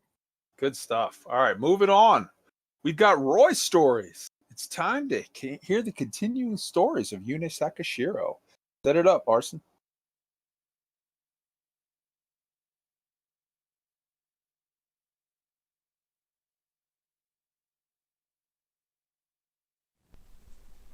Welcome back to our reading of Inara author Commander Sakashiro's story, Unbound. We pick up the story in Part 4, Incoming Message. Hey Yuna, this is Logan. I know you're busy at the shipyard right now, but I wanted to ask if you'd like to meet me later. There's something I wanted to tell you yesterday already, but the place was too busy and loud. Just tell me when your shift ends today, and I'll be there to pick you up, okay? Hey Yuna, this is Logan. It's getting late, and I was wondering, did you receive my previous message? Hey Yuna, it's Logan again. I still haven't received a reply from you, and Owens isn't answering calls either. Is everything okay over there? Hi Brandon, Logan here. Have you seen Yuna at the diner? I'm on the way to the shipyard now, and there seems to be something wrong. If Yuna shows up, ask her to wait for me. Hi Logan, it's Brandon. Yuna hasn't been here yet, sorry. I'll message you again if I see her. Take care. Brandon, Logan here. I'm at the shipyard now. Something weird is going on. The front door is open, but all the lights are off. I'm going to call the cops now. If you happen to see Yuna, tell her not to come here. I'll keep you updated as soon as I know more. Logan, be careful out there. Brandon. Part 5. Wanted. Jeffrey Rhodes had been an investigator with the Coral City Police Department for almost 2 decades, but there had been quite a few days when he just wanted to quit. Today was one of those. Martin Owens, owner of Owens Shipyard and Jeffrey's friend since they went to high school together, had been found dead today, along with one of his customers. Apparently they had both been killed by one of Martin's own employees. Martin's customer, a guy named Roy Vargas, had been working as a freelancer for the ISA. Although the ISA had no authority outside the empire, they would frequently recruit bounty hunters to apprehend runaway slaves seeking refuge in other parts of humanity's populated space. Apparently Martin had been unaware that the young woman he had employed only a few weeks earlier was a former imperial slave who had been on the run for almost 10 years.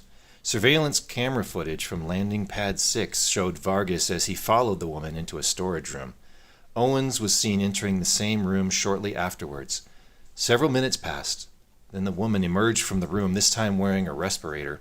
The CCPD had found no footage from inside the room, but the investigation on site had painted a pretty clear picture. Owens and Vargas died from inhaling toxic gases after the woman had opened a container filled with hazardous waste. Dear Logan, I'm writing you this letter because I want you to know what happened at the shipyard and why I'm wanted by the police. There are some things I never told you, things that happened in the past, long before we met. I want you to know that I'm very sorry about what happened to Owens. I did not mean to hurt him. Today, an ISA agent showed up at the shipyard. I did not recognize him at first because the ISA uses technology called body sculpting to alter the appearance of people. However, the agent recognized me. He tried to force me to come with him. I was so scared. I don't want to go back into slavery. The ISA does horrible things to slaves, especially to those who try to run away. I'm sorry I never told you about my past. I wish I could have spent more time with you. It meant so much to me. I'm going to make my Sidewinder and leave the bubble. I will try to get out as far as I possibly can. By the time you read this letter, I will be hundreds of light years away, or in prison, or maybe dead. I'm crying right now because I realize we will never meet again. I'm so sorry. I love you. Yuna.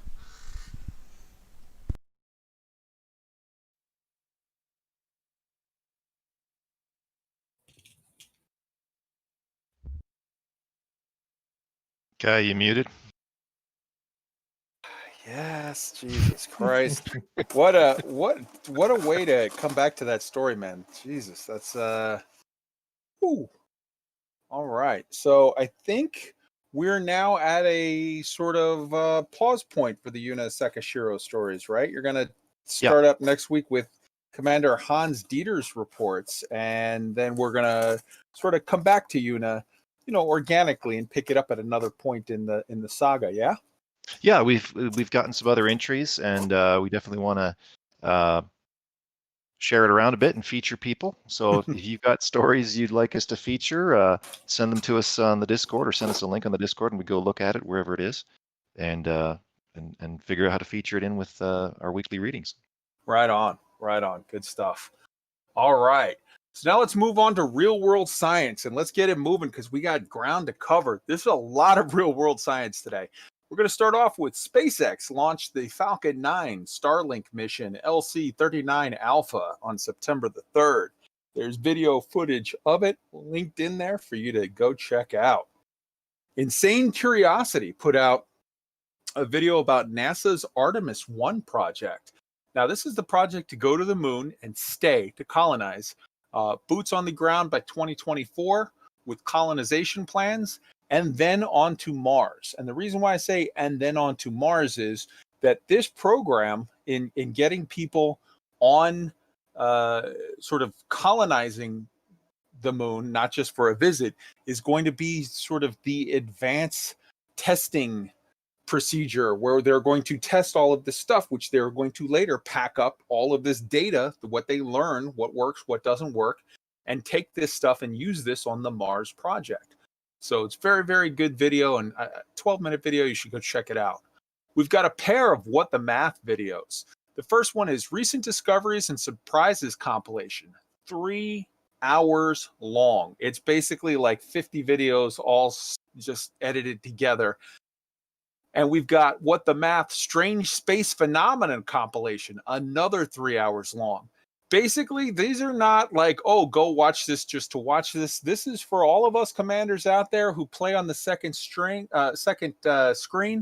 You got 6 hours of awesome real science shit to kind of, play with your head and get you excited and get you inspired and et cetera, et cetera. So put those on the second screen. I've got 2 podcast recommendations I want to make. The first is JPL on a Mission. JPL stands for the Jet Propulsion Laboratory. On a Mission is a great podcast by JPL. They're the guys that make the rockets for NASA. Season 2, episode 7 had an episode called Planet Asteroid. Now, last week, actually for the last couple weeks, we've been talking about Ceres and Vesta and whatnot. And I wanted to highlight that video from season 2 or that podcast from season 2, because they talk about the Daum mission that went to Ceres and Vesta. They talk about also the first 2 registered interstellar asteroids, Oumuamua, which got its name from Hawaiian mythology because it was found in Hawaii, and the 2I Borisov, which is called 2I because it's the second interstellar object that was recorded. And Borisov is the name of the astronomer who found it. So super, super interesting stuff. And if you're looking for a good, real world science podcast, people who are like, where the hell do you find this stuff? One of the places is JPL on a Mission. I listen to it every week, and it is damn good stuff. The second podcast I want to recommend is Space Time Podcast, and it's an Australian fellow who does it in association with the National Science Foundation in Washington, D.C., and they have some cool and interesting and funky stories in there. So I wanted to I'm going to kind of try to highlight every week a podcast or 2 of some real-world science stuff for those of you who can't get enough of the stuff. Next up, we've got a new study shows that Europa's ice shell is free-floating over a water world. Basically, there is a planet-wide ocean over in Europa, and there's a ice shell over the watery filling. This is something that has been sort of theorized for quite some time, but we now know that this is the case. They have basically information because there's a 70% or 70-degree shift, and there's like cracks that came from that shift. And they're like, okay, this is the only way you get this is if it's free floating, if it's over a water world and it's not connected, it's not solid all the way down. There is an upcoming mission, the Europa Clipper mission. It's a mission coming up to the most likely place where we're going to find life in our solar system outside of Earth. This shit is amazeballs. There's a video. There's both the JPL NASA.gov mission page, which is listed in the show notes, and a YouTube video that has me super, super excited. Europa is the place, man. It is the place where if we're going to find life, like legitimately, we're going to find it on Europa. There might be little swimming something or big swimming somethings in Europa. And I don't know about you guys, but I am super, super, super excited for all of the amazing shit that's coming up. Like, we're in a new era. It has begun. And speaking of that new era, the ESA tested CHEOPS just earlier this week. Now, CHEOPS, interestingly enough, is it was tested in upper orbit in preparation for its mission to search for Earth-like worlds. Now, it was launched on a Soyuz rocket back on December 18th of 2019 from the ESA spaceport in French Guiana. Because of restrictions in the EU of how you can take off rockets, most of actually all of the ESA launches are coming out of not Europe. They're mostly coming out of North Africa, but there is a new range that they're getting set up where they will be able to do launches in Scotland.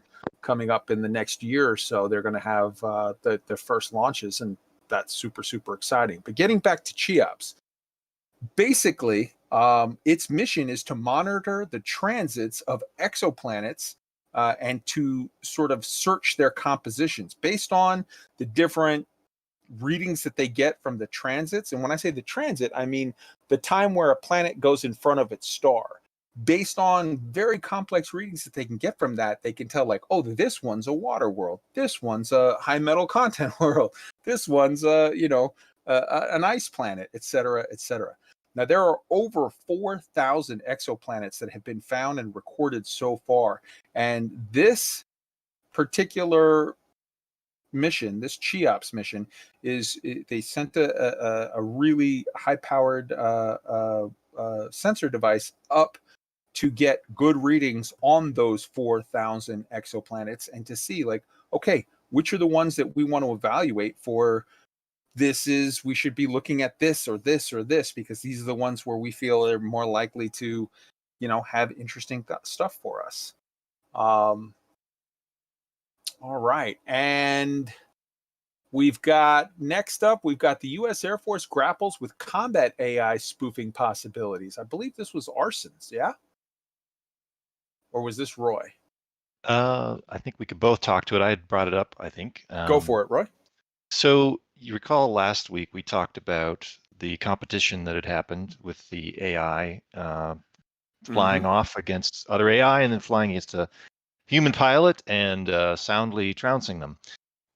So this is interesting because that was in a virtual environment, very controlled test. And what's also happening in parallel is the U.S. Air Force has concerns about, in the realm of electronic warfare, there's lots of ways to spoof signals and make things appear where they're not and change how things look.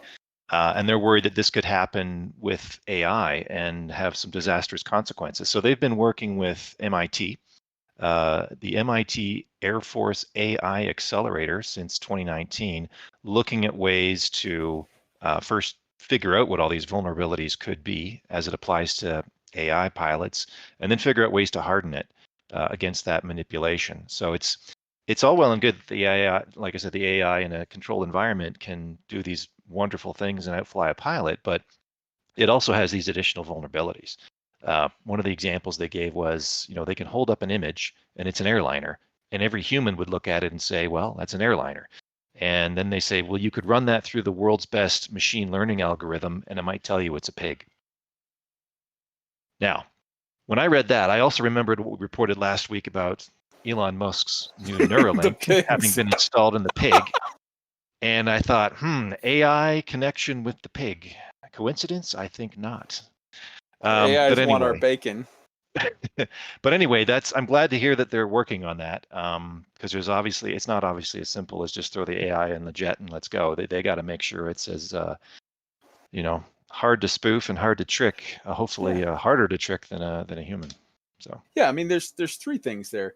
Number one, when you have the largest Air Force in the world, and we have the most, when I say largest, I mean capability-wise, we have the largest Air Force by a long shot in the entire world. When you have that, you don't want to turn it over to robots where now your advantage could be, overturned by anyone who wins the tech war and now controls, and now your largest Air Force in the world is now attacking you.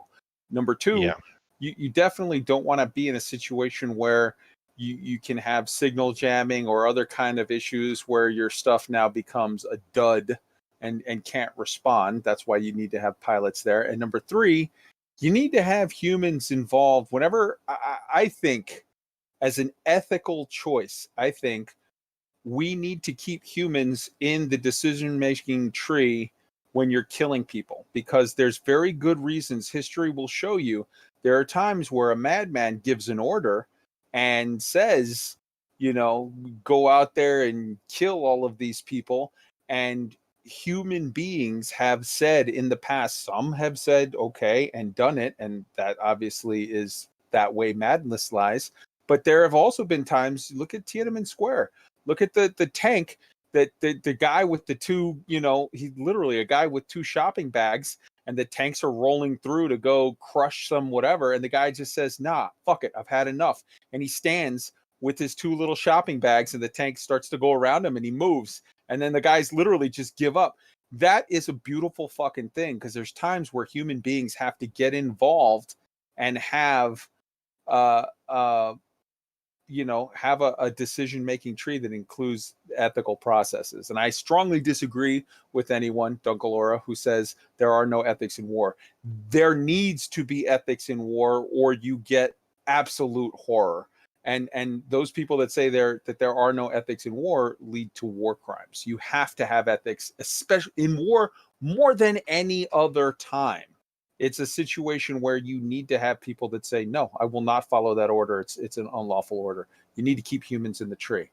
All right, I'm sorry, I jumped in there. Go with who's got the new propellantless space engine, and then we'll get everybody's input on all of the stuff.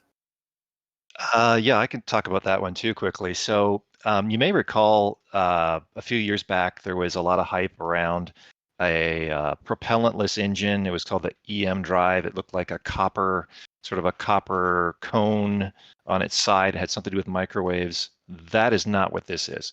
This is a different effort by a different two scientists that have been working for years on a side project to come up with a way to use Einstein's equations to figure out how to impart inertia to something without, you know, with just electricity, basically, is the short story. So what this is a kind of thruster that doesn't shoot anything out the back. So you could put it on a spacecraft using, say, nuclear power, and have it make a small thrust that continues on and on for a long period of time, get it up to a fraction of, you know, a large fraction of the speed of light, and visit other star systems. It's the kind of thing I think many of us, you know, hope and dream for, because it enables things like in this game we're playing. Anyway, where they are with it right now is it's a chamber. It's got a stack of piezoelectric discs, and when you hit them with electricity, of course, piezoelectric material, it bulges a bit when you hit it with electricity. And what they're doing is they've set it up to oscillate and then synchronized this electricity so that when it goes in one direction, it gets energized, and according to, you know, E equals MC squared, you put energy into something, and you can affect its inertia. That's the theory. And so if you can affect its inertia when it's going in one direction, and then take away the energy when it goes back in the other direction, you can impart a net force. It's a great sounding theory. There's lots of physicists that disagree with this effort. And for many years, they were getting results that really couldn't be distinguished from noise. So, you know, nanonewtons of force. More recently, they've gotten a couple of orders of magnitude more force, to the point where now you can see it with the naked eye. And so it's generating a lot more excitement. They themselves are skeptics. This is not something that they've, you know, this isn't what they're doing for their whole career. This is just a side project, but you know, it's reached a point where it's getting attention. They've been giving presentations to Lockheed Martin, the Department of Energy, Sandia National Laboratories. It's starting to get some funding. They've won some grants. It's at a stage where, you know, it's deserving of some more analysis. So exciting stuff. For sure, absolutely. And the history of everything that works is preceded by it not working. You know, so that's, yeah, this is what you do. This is super, super important. You start with stuff that's a long shot. You throw stuff against the wall, and then you have a breakthrough someday, and it changes the world. All right, let's start with Roy. Your thoughts on all of the stories that I did before that? Oh gosh, let's look back through all this. I would say, you know, we keep talking at various times about different planetary bodies, moons, and so forth that might harbor life. Europa's, I think, the crown jewel in that whole story. I hope to live to see that thing get discovered, and hopefully that's coming soon. So very excited to see more things more things being discovered there and proposed there, and it just means that it's more likely that that mission's actually going to happen as they find more things that justify it. So happy to see that. I'm definitely going to put those podcasts you've brought up on my listening list. I love listening to that sort of stuff over the week. It's really cool stories. So beautiful. Arson, your thoughts on all of it? I'm excited about the propellantless engine. That is pretty awesome. We could see some pretty amazing long duration journeys, I believe, with that. That's really all I got for that. All right. Mechanic Man. Super excited about Europa, but I mean, you know, Arthur C. Clarke told us that we're not allowed to attempt landings there. So I don't know how we're going to do it with. But other than that, I think that's probably is our best, you know, our best shot at finding anything solar system, or one of our best shots. The propellantless drive is incredible. I hadn't had a chance to read that article. Checking it out now, I'm like, isn't that just the EM drive? But no, this is incredible. This was news to me too. I wonder what kind of thing. We know the EM drive is kind of being debunked more and more now, but I always wonder what about the EM drive got our attention, and what about this new propellantless drive gets our attention, and where are the crossovers? What did the EM drive have, perhaps even just a little tiny bit of truth into it that this is actually utilizing? So I mean, you know, we can still take these so-called failures and figure out, you know, learn more about the things that are working based on that. So it's incredible to find out, you know, what we can learn still from where we screwed up with the EM drive. So it's great. 100%. Tweaked. Yeah, a smorgasbord of real space stuff here. Really, I highly suggest everybody check the show notes when this is all done and check it out. There's a lot of good stuff there, but I'll also grab onto that propellantless space engine. The thing that caught my attention to that is it's not NASA or Elon Musk or any of those guys that are coming up with this. It's an individual guy that NASA has taken attention to and given some funding to and everything now. And I think I've said before, rocket engine is only going to take us so far, and this is what we need. We need to find another way to propel our ships out there, a new space engine, and this is one step closer to that. Hopefully we can see something like this in our lifetime to start pushing a little further and further out there in space. We can't just Jim Woodward's his name. I should have mentioned that. Jim Woodward's the primary scientist working on it. Right on. Mechanic Man, what were you saying? I was just saying we can't just keep throwing stuff out the back of our ship and expect to be taken seriously in the galaxy. We got to figure out a way to do this. Yeah, man. We got to get to that Zephyr and Cochrane moment. That's right. All right. So, Tweaked, why don't you jump into? We talked a little bit earlier on the BGS and etc. Why don't you jump in real quick and give us a breakdown on the Frontier Discovery Scanner? This is a throwback, but it's a good one, and we should talk about it. Dav Stott explaining the BGS. This was when it was first brought in, and he did it in detail. It's a good video that I highly recommend every commander should check out. Tell us about it, Tweaked. Yeah, okay, everybody. Get your pocket protectors and your number 2 pencil sharpened up. This is Professor Dav Stott taking us to school. For anybody that's been running missions, I've seen in Discord saying, well, I just look at the orders and go do how many it says, where it says. I don't really understand why I'm doing it. This is about as deep of a breakdown as you can get on what the BGS is, why the BGS is, and how everything is interconnected. It is a fascinating video. It's about an hour long, and really what you will, in my opinion, come out of thinking when you watch this video is, holy hell, this game is so much more complicated than I ever thought it was to begin with. It is just, it's everything from how the factions all work together to how the stations and the settlements work for the faction and everything in between. I mean, this video is it's like a super advanced college course.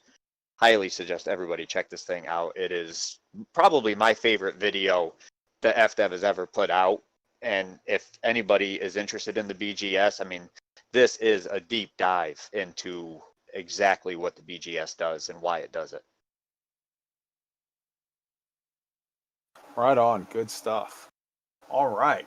So next up we had, yes, I cannot enough recommend everyone check that video out and see the amazing universe that you're in that you might not even notice. Next up, we've got Commander Exorcist of the SPVFA put out the Grand Solar Tour. This is for sure legit stuff. Everyone should go check it out. It's beautiful.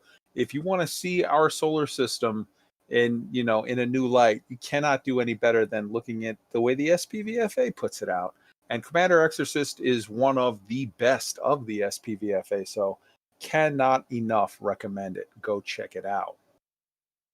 Next up, we've got SAG-EYE Magazine, Volume 28. The podcast was released. Now, there's a new format. This is going to be podcast only for a while. Coming in Odyssey, when things come up, they're going to reevaluate and see, but they're really feeling that the best thing that they can do right now is to put their efforts, expend their efforts all into doing the podcast. And with this, they're now going to go back. They're not going to be quarterly anymore. They're going to go back to doing it every month. It's going to drop the new episodes on the first Wednesday of every month. And SAG-EYE Magazine is the absolute single best podcast with regard to Elite Dangerous. You need to be listening to that podcast. If a new SAG-EYE drops and a new Elite Week drops, listen to SAG-EYE first. We can wait. It's that good. All right. So the stories this week covered, or this month rather, covered Voyages to the Galactic Rim. This was an amazing story. There's stuff in there. I don't know how many commanders don't know that at one point you were allowed to double supercharge your frameshift drive. And it talks about double supercharging back when you could do it. It's no longer a thing that you can do. It talks about mid-jump fueling, i.e. you're literally starting the process for your jump. And while you're doing that, somebody's got a fuel limpet coming to you. They talk about Vassal Point, and Vassal Point is named after the point that Shackleton went to in real life in history. And they talk about sort of the history of pioneering journeys. They did a jump, literally, they needed to wait. When they did the AA-A H2 jump, they literally had to wait for the engineers to come out. They couldn't do it until all of the new engineers came out. Then they had to do, the double supercharge, the mid-fuel jumping. They ended up with 400 kilograms, 1% of fuel in their ship, and they had a 350,000 light second trip that they had to make in a short, I think it was like 12 minutes. They had very, very little time to get there, you fuel up in the neutron star and make the jump back.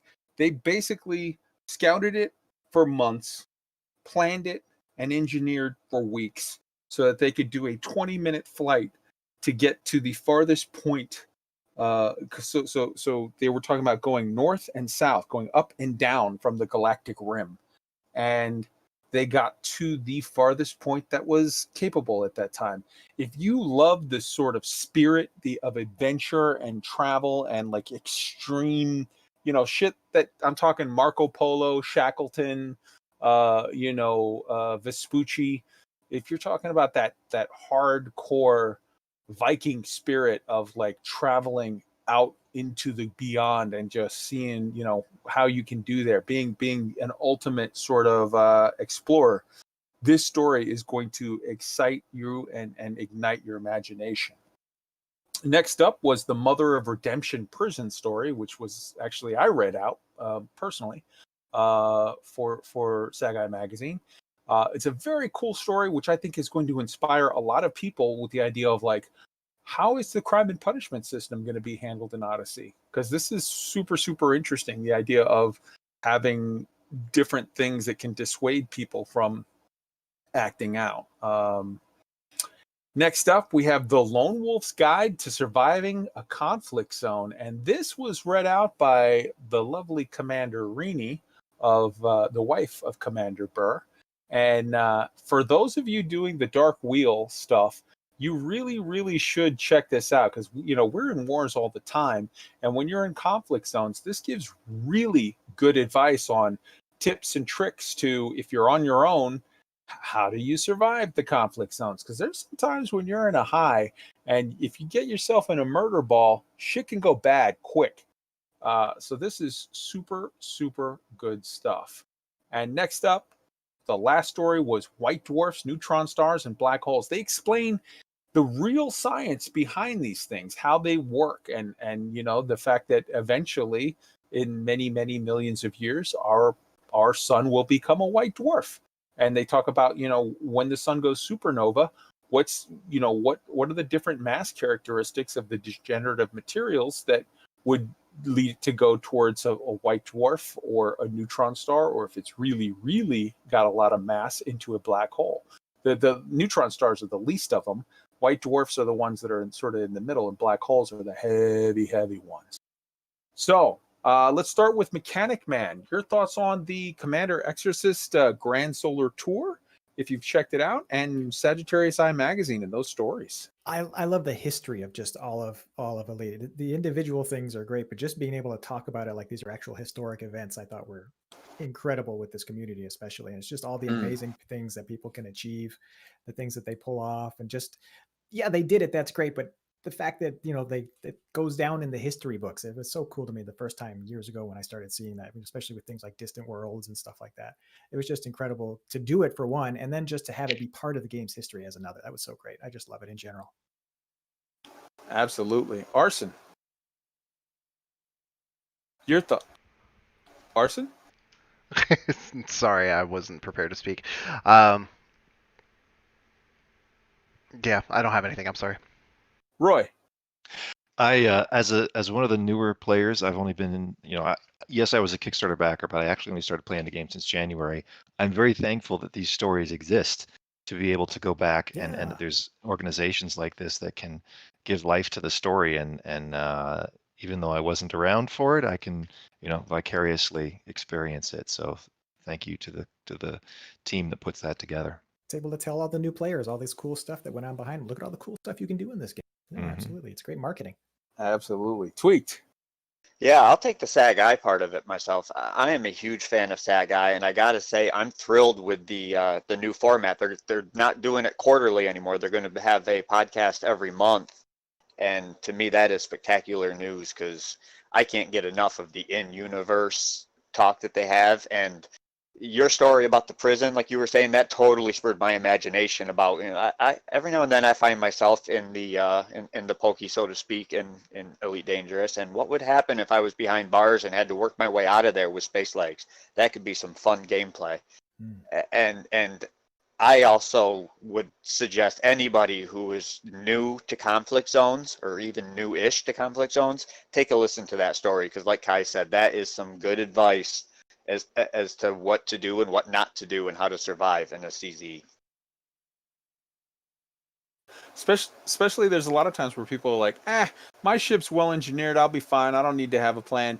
That's all good unless you end up in the wrong end of a murder ball, because that shit will rearrange your priorities on life real quick. And absolutely, or even the spec ops. The spec ops find you, then you're in trouble too. And they explain that in there. It's a really great piece for anybody that's not well versed with the CZs.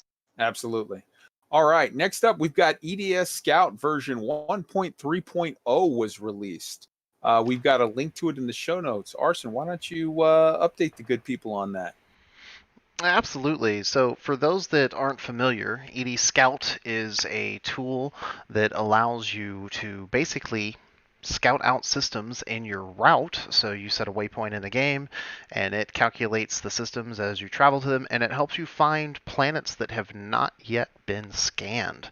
So for those of you that are running tools like ED Market Connector and contributing to all the wonderful sites like EDDB, Inara, and ED Star Map, you can actually utilize this tool to help fill in the gaps on planets and what have you that are not actually already discovered. You've got preview of patch notes for those watching live, but the tool has been updated to include some new features and new interface elements, and it is a pretty sharp, snazzy tool, and I recommend checking it out if you're into exploring. Absolutely.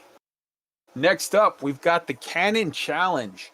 CANONN just dropped this. This new CANONN Challenge is ridiculous. It's a situation of they're saying like, hey, do you really want to get in up close and personal with all of sort of what the discovery is about? Do you want to get real deep into the exploration and scientific side. We've put together a challenge that by the time you're done with this, you're basically going to sort of be like knowledgeable the way sort of a member of Canon would be. Now, obviously, they've got tips and tricks and stuff that's even more in depth with how they figure stuff out and all kinds of procedures and whatever. But this is an undertaking that would, I think this is going to take somebody months to do. It's over 500,000 light years in total travel. And it's not just jump, jump, jump, jump. It's jump to a spot, read through the explanation, learn sort of the science behind what they do, go to a place, scan a thing, see an everything, one of pretty much everything, and get up close and personal as much as you can with the science in this game. Now, I'm right now attached to the Dark Wheel project, so that's what I'm going to be doing. If I wasn't, this is what I would be starting tomorrow and be doing for the next couple of months in the game. I cannot highly enough recommend get involved in a project in this game. We've got several months until the new Odyssey drops. And in that time, I suspect, and I've been saying for the better part of a year, they're going to do something soon. Between now and October 1st, they're going to turn back on the story in some way. I've been saying I think the Thargoids are going to reinvade. New shit's going to happen. But, you know, A, that's a thing that will be here. B, it's not here yet. While this stuff is going on, you know, get your stuff ready. If you don't have your money right, get out there and get your money. But there's a lot of us that have our money right. I'm sitting on over 45 billion. I'm good. I don't care about money right now. In which case, you know, get into the Dark Wheel. Get into a BGS of some sort. It doesn't have to be us. It could be against us, whatever. Get into this kind of thing with Canon where you're going out there. But in a sandbox game, you make your own fun. If you're bored, then you're boring. All of the people that are out there saying there's nothing to do in Elite, are you fucking kidding me? We've just run through 2 hours of amazing shit to do in this vibrant, alive universe. If you cannot find fun in this game, get your head out of your ass and look at all of the stuff that we've said and pick one. Jump into races, jump into this canon science shit, jump into the BGS, jump into, you know, the SPVFA stuff that's going, like, there's so much. Arson, your thoughts? All right. Yeah, no. Tweaked, your thoughts? Yeah, I couldn't agree more. I mean, that Canon challenge, if I wasn't leading up a faction that, you know, we're creating our own little bubble and getting my money right before Odyssey after buying a fleet carrier and all that kind of stuff, I'd totally be down for this. This is something I'll put in my back pocket to do down the line. But like you, I'll echo everything you just said. This game, I don't understand how people can be bored with it because there is so much. I've got 3 years in, over 13 weeks of in-game time, and there's still so much stuff that I haven't even done in this game yet that I'm just trying to find enough time to go do that. Find something, join a squadron, find a cause to fight for. There's so much in this wonderful game, and it's only getting better and better. Roy, hit us up. Drop some knowledge. Well, yeah, I'm wanting to figure out how to be a part of that canon challenge. I love exploring. The interactions I've had with Professor Iwan from Canon have been fabulous, just amazing learning opportunities, and he, as I'm sure many of them in that organization are very generous with their time and teaching, and it's just a great fun experience, and hugely entertaining, you know, to peel back the layers of all the secrets in this game. Yeah, speaking of Iwan, he's got a tour coming up, I think starting next week, like next Tuesday or whatever, that's going to be doing he does these tours, and you can find him on his YouTube and Twitch channel, where he does like sort of a guided tour and takes you through different aspects of lore and story. And he's got one coming up on Black Flight Squadron, which is sort of the Men in Black of the Elite Dangerous universe, which is, they were the guys that were suppressing knowledge of the Thargoids and the Guardians and all of that stuff. It's really, really good shit. Mechanic Man, your thoughts? I love the game. Oh man, there's always so much. There's so much you can always. There's so much to do. I mean, it is literally a sandbox. I love what you just said too. If you find a game boring, you are boring. That's really true. Sometimes you need to take a break, step away from a little while. You might be a little burned out or something like that. But there's so many different things you can just come back and do. Like as I was coming back into Twitch, and I was getting a little burned out myself. And I'm just watch all these other people just having fun and playing, and the sheer, just like the joy that you see in the communities and the people who are playing. Sure. It's fantastic. I don't even play that much anymore. I sit in the game in VR and I fly around and look for cool angles for my next video. That's a thing, though. That's a thing. Exactly. There's so much you can do, even if you're not necessarily playing the game. Hanging out with your friends and chatting over the voice comms in the ship. I mean, there's so many different things you could do. And with the facelift that they're giving the entire galaxy coming up in Odyssey, it's going to be that much more of you're going to have to spend hundreds of more hours going back to the planets you've been to and seeing how much more beautiful they are now. There you go. Yeah. All right. Next up, we've got the feedback from the last 2 weeks. Now, that includes the Super Friendos, the Al Hibbert interview, the 2 episodes. So, Roy, hit it up. Yeah, so there's a lot of feedback to get through, and here's what we're going to do. We're going to try to hit the highlights from what each person wrote. Of course, the full text of all of this is in the Discord, in the community feedback channel. So if you're interested in someone's thoughts and something we highlight here gives you a hankering to hear a bit more about what they said, you can go look there. But I'm going to kick it off here with some feedback we got from Commander Hans Dieter, who, incidentally, as we mentioned before, is going to be featured next week with one of his episodes that we'll read out. So he says, while I'm obviously excited for Odyssey, I'm also a tad cautious about it. At the moment, my expectations for what's going to be in it are limited to exactly what they've shown us and nothing more. Now, that doesn't mean that I don't expect Frontier to deliver something good here, quite the opposite, in fact. But I believe that by speculating about what may or may not come without concrete proof, one is only doing oneself a disservice by creating false expectations that, if not met, will only create unnecessary animosity towards the devs. They have enough window-licking smooth brains that like to throw around insults over the most minute flaws of the game on the forums to deal with already. There's no need to create more pressure for them, be it intentional or not. That's not me saying anybody should or shouldn't get their hopes up and speculate. Do what you want. I'm not your dad, but I'm saying don't get salty at the devs if your expectations don't get met. Not talking about anybody in the show or the Discord here. I'm pretty certain none of y'all are the kinds of people to do that. This is more directed to the aforementioned glue sniffers. Commander Gator Dunn came in and shared with us, I'm new to Elite. I watched a down-to-earth astronomy video a couple years old about where ED is versus where it's come from. It's come a lot further since then, too. Some of the stuff the old-timers here had to deal with, I would have pitched this game out with great prejudice. I'm just getting it now, and I've been going up the occasional wall with quality of life issues that don't make any sense to me, and I don't understand why they'd prioritize some of the things they've released before they did stuff like cross-platform play. But I still love this game. Oh, I can real quick. I can address that. They didn't do cross-platform play because they weren't allowed to, and it's just been in the last couple of months that Sony released the reins on that and said we'll allow it. But when you release those reins, this game already, they're in the midst of a huge update, and they don't know to what extent people are going to be telling the truth on, is the next generation really going to be crossplay? Because they said before, at least 2 generations ago, oh, they're going to be crossplay next time. And then when it actually launched, they were like, change our mind, backsies. Nope, not so much. So sorry, go ahead. Okay, we got another piece of feedback from Commander OSASHES.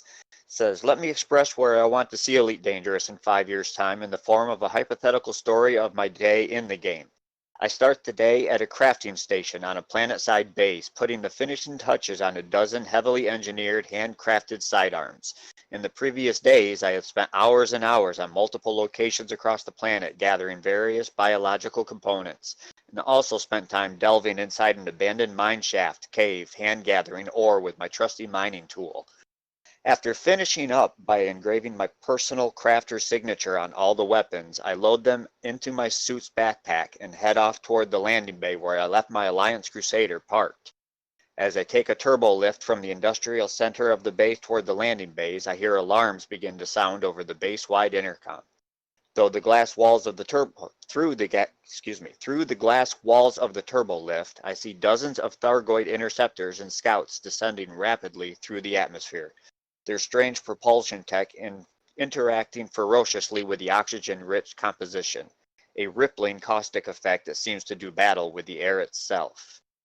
At length, I arrive at a well-known and notorious pub, the name etched in holographic lettering above the main entrance, Harry Badges. I step inside and make my way past the center bar toward the booths on the far end of the room. Seated ahead is a player I recognize well and for all the wrong reasons, Slick Willie. I take a seat across the table from him. "You got the guns?" he asks. I know I'm about to make trade with this player and that I will undoubtedly make a pretty penny from this transaction.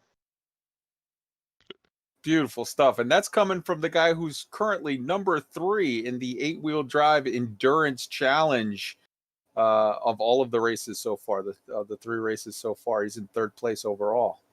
Yeah, he needs to put that stuff in our logs. Like, there's a lot more there than what we read, and it's good stuff. He's a good writer.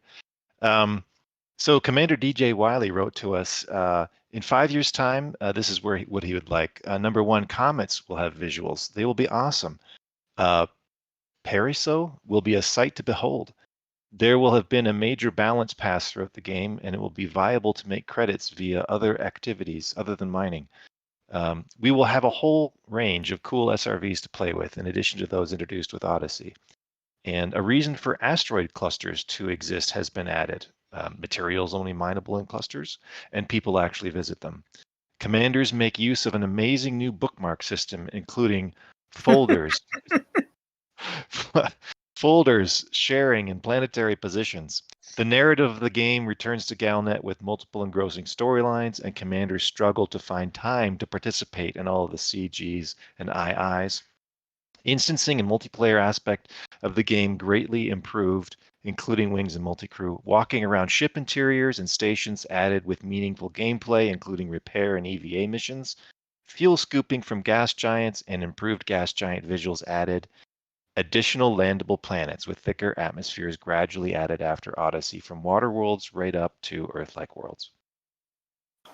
Absolutely. And just a quick note, that's Perico from the Perico Challenge. Yeah. It's the system where you've got like 4 or 5 stations that are all orbiting one. It's the weirdest thing. You can literally go for docking request, and it's like, from which station? Because you're seeing multiples all at once. The next bit of feedback came from Critic the Lost in reference to where they would like to see Elite Dangerous in 5 years. One of the things mentioned was player markets. Maybe not on full EVE-style player-driven economy, but some manufacturing or, I don't know, something to really get the space capitalism a boner. Speaking of EVE, take another page out of EVE's playbook and right now announce a hands-off policy regarding scams. If someone steals your shit, that sucks, but that is on the loser to learn from. EVE did a player retention survey that showed that people who were blown away by other PCs early on stayed longer than people who weren't. So player interaction, any player interaction, is positive for player retention, and I myself happen to agree with him on these points. Testify, brother. All right, we got another piece from Phil Barnes. Says he'd like to see within 5 years a return to story and narrative. I know this is a sandbox game, but there still needs to be something to give the game soul, to give it life. I miss the feeling of wondering where the story goes next, the speculating and investigating of strange goings-on. More focus on the social aspects and being able to effectively play cooperatively with other players. I have recently gotten some friends to start playing, but I feel myself lacking when they ask what there is to do when playing with other commanders. This is both instancing and gameplay-wise. More interactivity with the game and more engaging gameplay. A good example is laser mining versus subsurface and deep core mining. I really enjoy the mini-games connected with subsurface and deep core mining. It's more active and way more fun, and I can actually feel like I am getting better at something. Next up is a brief comment from Al Hibbard, who, if you recall, was interviewed by Kai a little while back from Frontier. He says, "Thanks all for the feedback here. It's great to read and to know that some of these things, and sorry I can't tell you which, are very much getting focused right now. Can't wait to share more." Right on. Dun dun Soon, dun. TM. I've been saying it for months. Go ahead. The next bit of feedback came from Sephiridian on YouTube and says, personally, I think there's a lot of value in ship interiors in terms of RP and just tying things together with the other parts of Odyssey. Maybe the adventure happens outside the ship, but it'd be great to get there by actually moving through the ship as opposed to a fade to black loading screen. Much in the sense that a hallway is not an exciting thing in and of itself, but it's great to get whatever's on the other end. And hopefully our ships could be more interesting than hallways, more like our personal space or housing. If that's not in the works, that's a pretty big disappointment for me. Social hubs, I'm really hoping this will mean station interiors, not just small settlements on planetary surfaces. I think it could go a long way to making the bubble and Colonia seem more alive and truly a hub of civilization if we had stations and settlements we could gather at. And our next piece comes from Valoran. Yeah, Commander Valoran, I guess his name is. He says, I want to be able to land and interact with every celestial body I could logically in the Elite universe. I want all the atmospheres, weather, water, lava, methane, lakes, water worlds, garden worlds, animals, plants, skimming cream, gas from gas giants, and so on and such forth. I also want it as scientifically correct as possible, including fixing the two brutally inaccurate things now in the game, such as local star tint in the background, for example.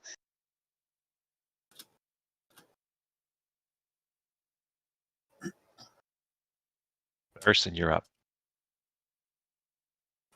Bum, bum, bum. Oh, this is mine, isn't it? Switched up on you. All right. So I said where I hope Elite is in 5 years. On our ships, I want to be able to pick up a friend wherever they are going. They're in my ship. My God, I can't read my own thing. I want to have them board and have the game functionality be in such a state that we can crew the same ship regardless of which one of us owns it. If anyone on board the ship has access to the helm, then I want them to be able to control the ship when we log off.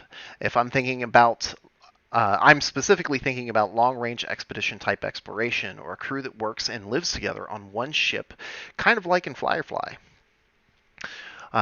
And I would like to see more executive control ships that use the mechanics provided by fleet carriers added. I would like to see smaller jump skiffs with a limited cargo, maybe 5 tons, only 4 pads, and a rearm and repair and refuel, only at a significantly cheaper price and lower maintenance pads. Lower maintenance costs. You could even call them jump skiffs. I don't know. I would also like to see manufacturing, ore processing, and agricultural ships that we can manage and use the resources from, as well as a specialized colony ship with specialized heavy-duty planetary drop ships, note that we can't fly, designed specifically to place prefab structures. Most of all, though, I'd like to see variation in these. I'd like them to all have the same 500 light-year jump range, but different efficiency rates with tritium. And I'd also like to see the re-addition of a 1-hour jump cooldown, which we could bypass for the current 15-minute jump timer in exchange for creating an endurance system so that carriers can move faster or slower depending on how overused they are. Our next piece comes from Van Otter. Says, in 5 years, I'd like to see planet probing. Attach a camera, thrusters to probes, and allow us to peer through the clouds of planets in a mini-game, taking scans, shots of things we later want to explore. Here's a specific scenario. As your probe goes inside a big storm on a Jovian planet, it's shaking and falling apart. As you try to steady its course, a lightning strikes in the distance and imprints a swirling cloud you see excuse me, and imprinted on a swirling cloud, you see a partial shadow of a kraken-like creature trying to weather the storm. Okay, and then finally, we have some reviews that people have graciously put on iTunes for us. The first one from My Name is Brittany. I love listening to this podcast. The optimism and positivity are so refreshing. Even when issues with patches or content changes within the game arise, there is always a positive perspective coming from the podcast. Kai does a great job counter-arguing tastefully and isn't afraid to let guests express their own viewpoints. Conversations and interviews are always interesting and engaging. Elite Week isn't just a great source of Elite Dangerous news, but Kai graciously promotes the work of other creators and player content within the game. Then we heard from David Shunji. Thanks for the great podcast. I love how it's built on promoting the Elite community. Single Malt Scotty. I believe he's in the chat at the moment. Oh, yeah. Great content for Elite Dangerous players of all levels. I have thousands of hours of experience in Elite Dangerous, and yet I find myself learning something new about the game and the community surrounding it every time I tune in. Whether you're a new commander or a seasoned veteran, Elite Week has something for you. And then finally from Shinobi909, I'm very happy to have found this podcast. Love this podcast, and thank you guys for inspiring me to get my noob behind back in the black. Right on. Thank you, guys. Those are all very, very lovely words. That wraps up the feedback, yeah? Yes, that's all the feedback. Beautiful. Thank you guys, one and all, for the feedback that you put. I want to say something real quick. Just for those of you who tune in live next week, on next week's episode, we are going to have a thing where I'm just going to ask a question in the chat at some point in the episode, and randomly I'm going to pick something that strikes my fancy, and you're going to win a special code for something from Frontier. So tune in. Come on in next week. Hang out with us live. Enjoy the party. Let's see here. For State of the Game, I've got a couple of things. The first one is the Flight Assist Off podcast dropped an episode this week with Father Bill. I happen to think that, first off, Father Bill is awesome. Secondly, Flight Assist podcast is awesome. And thirdly, of all of the awesome interviews that they have done, this one is the most awesome. How many times can I say awesome? It was really, really good. And I very much dig. I'm a huge old school Battletech nerd, as is Father Bill, and I love him for that. And I also love that the man has his conscience, his ethics actually make it into the game. They talked to him about power play modules, and he said, and this is paraphrasing, but basically he said, yeah, there's a lot of power play modules I wish I had, but I don't agree with the actions or the ethics of the different people involved. So he's like, I don't do Empire stuff because I'm against slavery, so I don't get any of their modules. And the one Empire person that's against slavery is Aisling Duvall, but I don't like the way she carries herself and the dark sort of plots that she gets involved with. And, you know, I think it's referring to the stuff that, you know, back her and Denton Petraeus and screwing around with the Salome thing and screwing around with the whole, you know, getting the Emperor killed and yada, yada, yada, trying to step into that line of secession. So he's like, yeah, so I don't have prismatic shields. I just go with my engineered ones and this, that, and the other. And I respect the hell out of that. So great stuff. Secondly, I want to hit up the fact that I want to throw out just four, and I promote them all the time, but right now, for my money, the best 4 Elite Dangerous content creators do not include me. There are Commander Burr and Rini of the Burr Pit, Down to Earth Astronomy, who is getting married this weekend, Sagittarius Eye Magazine, who just dropped their new issue, and Galnet News Digest Radio's Commander Wotherspoon. Go subscribe to those 4. And Mechanic Man. And Mechanic Man. 5. Yeah, there you go. 5. There you go. There you go. But I didn't make the list. But, you know, you're listening already, so I guess I get away on a technicality. So, yeah. And lastly, Netflix just dropped Away, 10 episodes highlighting the perils and ethical concerns of a mission to Mars. This is a sort of 10 episodes, from the Earth to the Moon, but it's not sort of what actually happened. This is sort of like looking at some very hard and deep questions about some things that may come up on when we finally first make our mission to Mars. 10 episodes just dropped, I think earlier today, if not like earlier in this week. And when this episode ends, that's what I'm going to go watch. So yeah, that's my state of the game. Arson, your state of the game. Got anything to add? I'm having fun harassing Roy. That's my state. Roy, your state of the game. Yes, I'm being harassed. No, I've finally gotten back into mining after all the ballyhoo about overlapping hotspots and tritium and whatnot. I'm buckling down and making some money. So that's what I'm doing. Beautiful.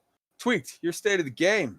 Yeah, funny enough, Kai, my state of the game kind of piggybacks off of yours. I was going to say, I was talking to a bunch of guys in OPIX, and most of them aren't aware of all the content creators around. So I can't suggest enough, all you guys out there listening, whether now on YouTube or later on podcast, search out Lave Radio, search out Flight Assist Radio, all that stuff. Flight Assist, Lave Radio, SAG-EYE, Sagittarius Eye.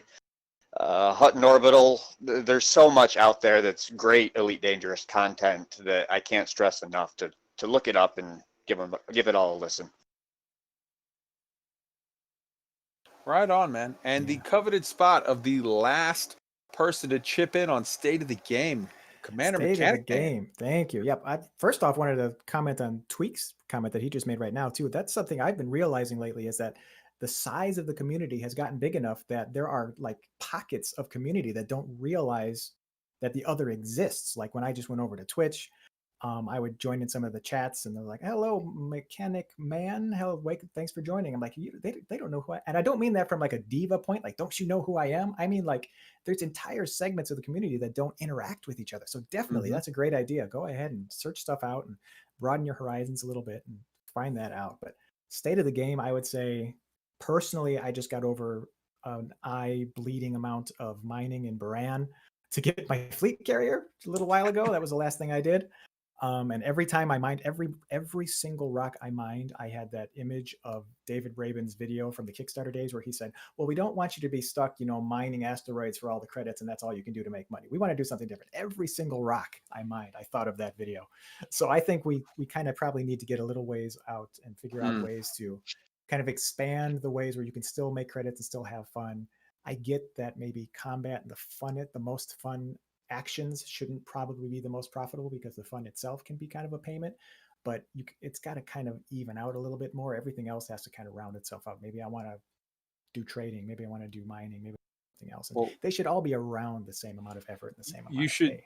You would be definitely happy to hear that Bruce Garrido addressed that in a Frontier live stream a couple weeks ago, in which he stated that they're well aware that their player base is hungry for a balanced pass, and while they cannot make any direct statements as to what it is how that pass is going to shake out, they are well aware that their player base wants it, and they're going to be looking into it. So yeah, awesome.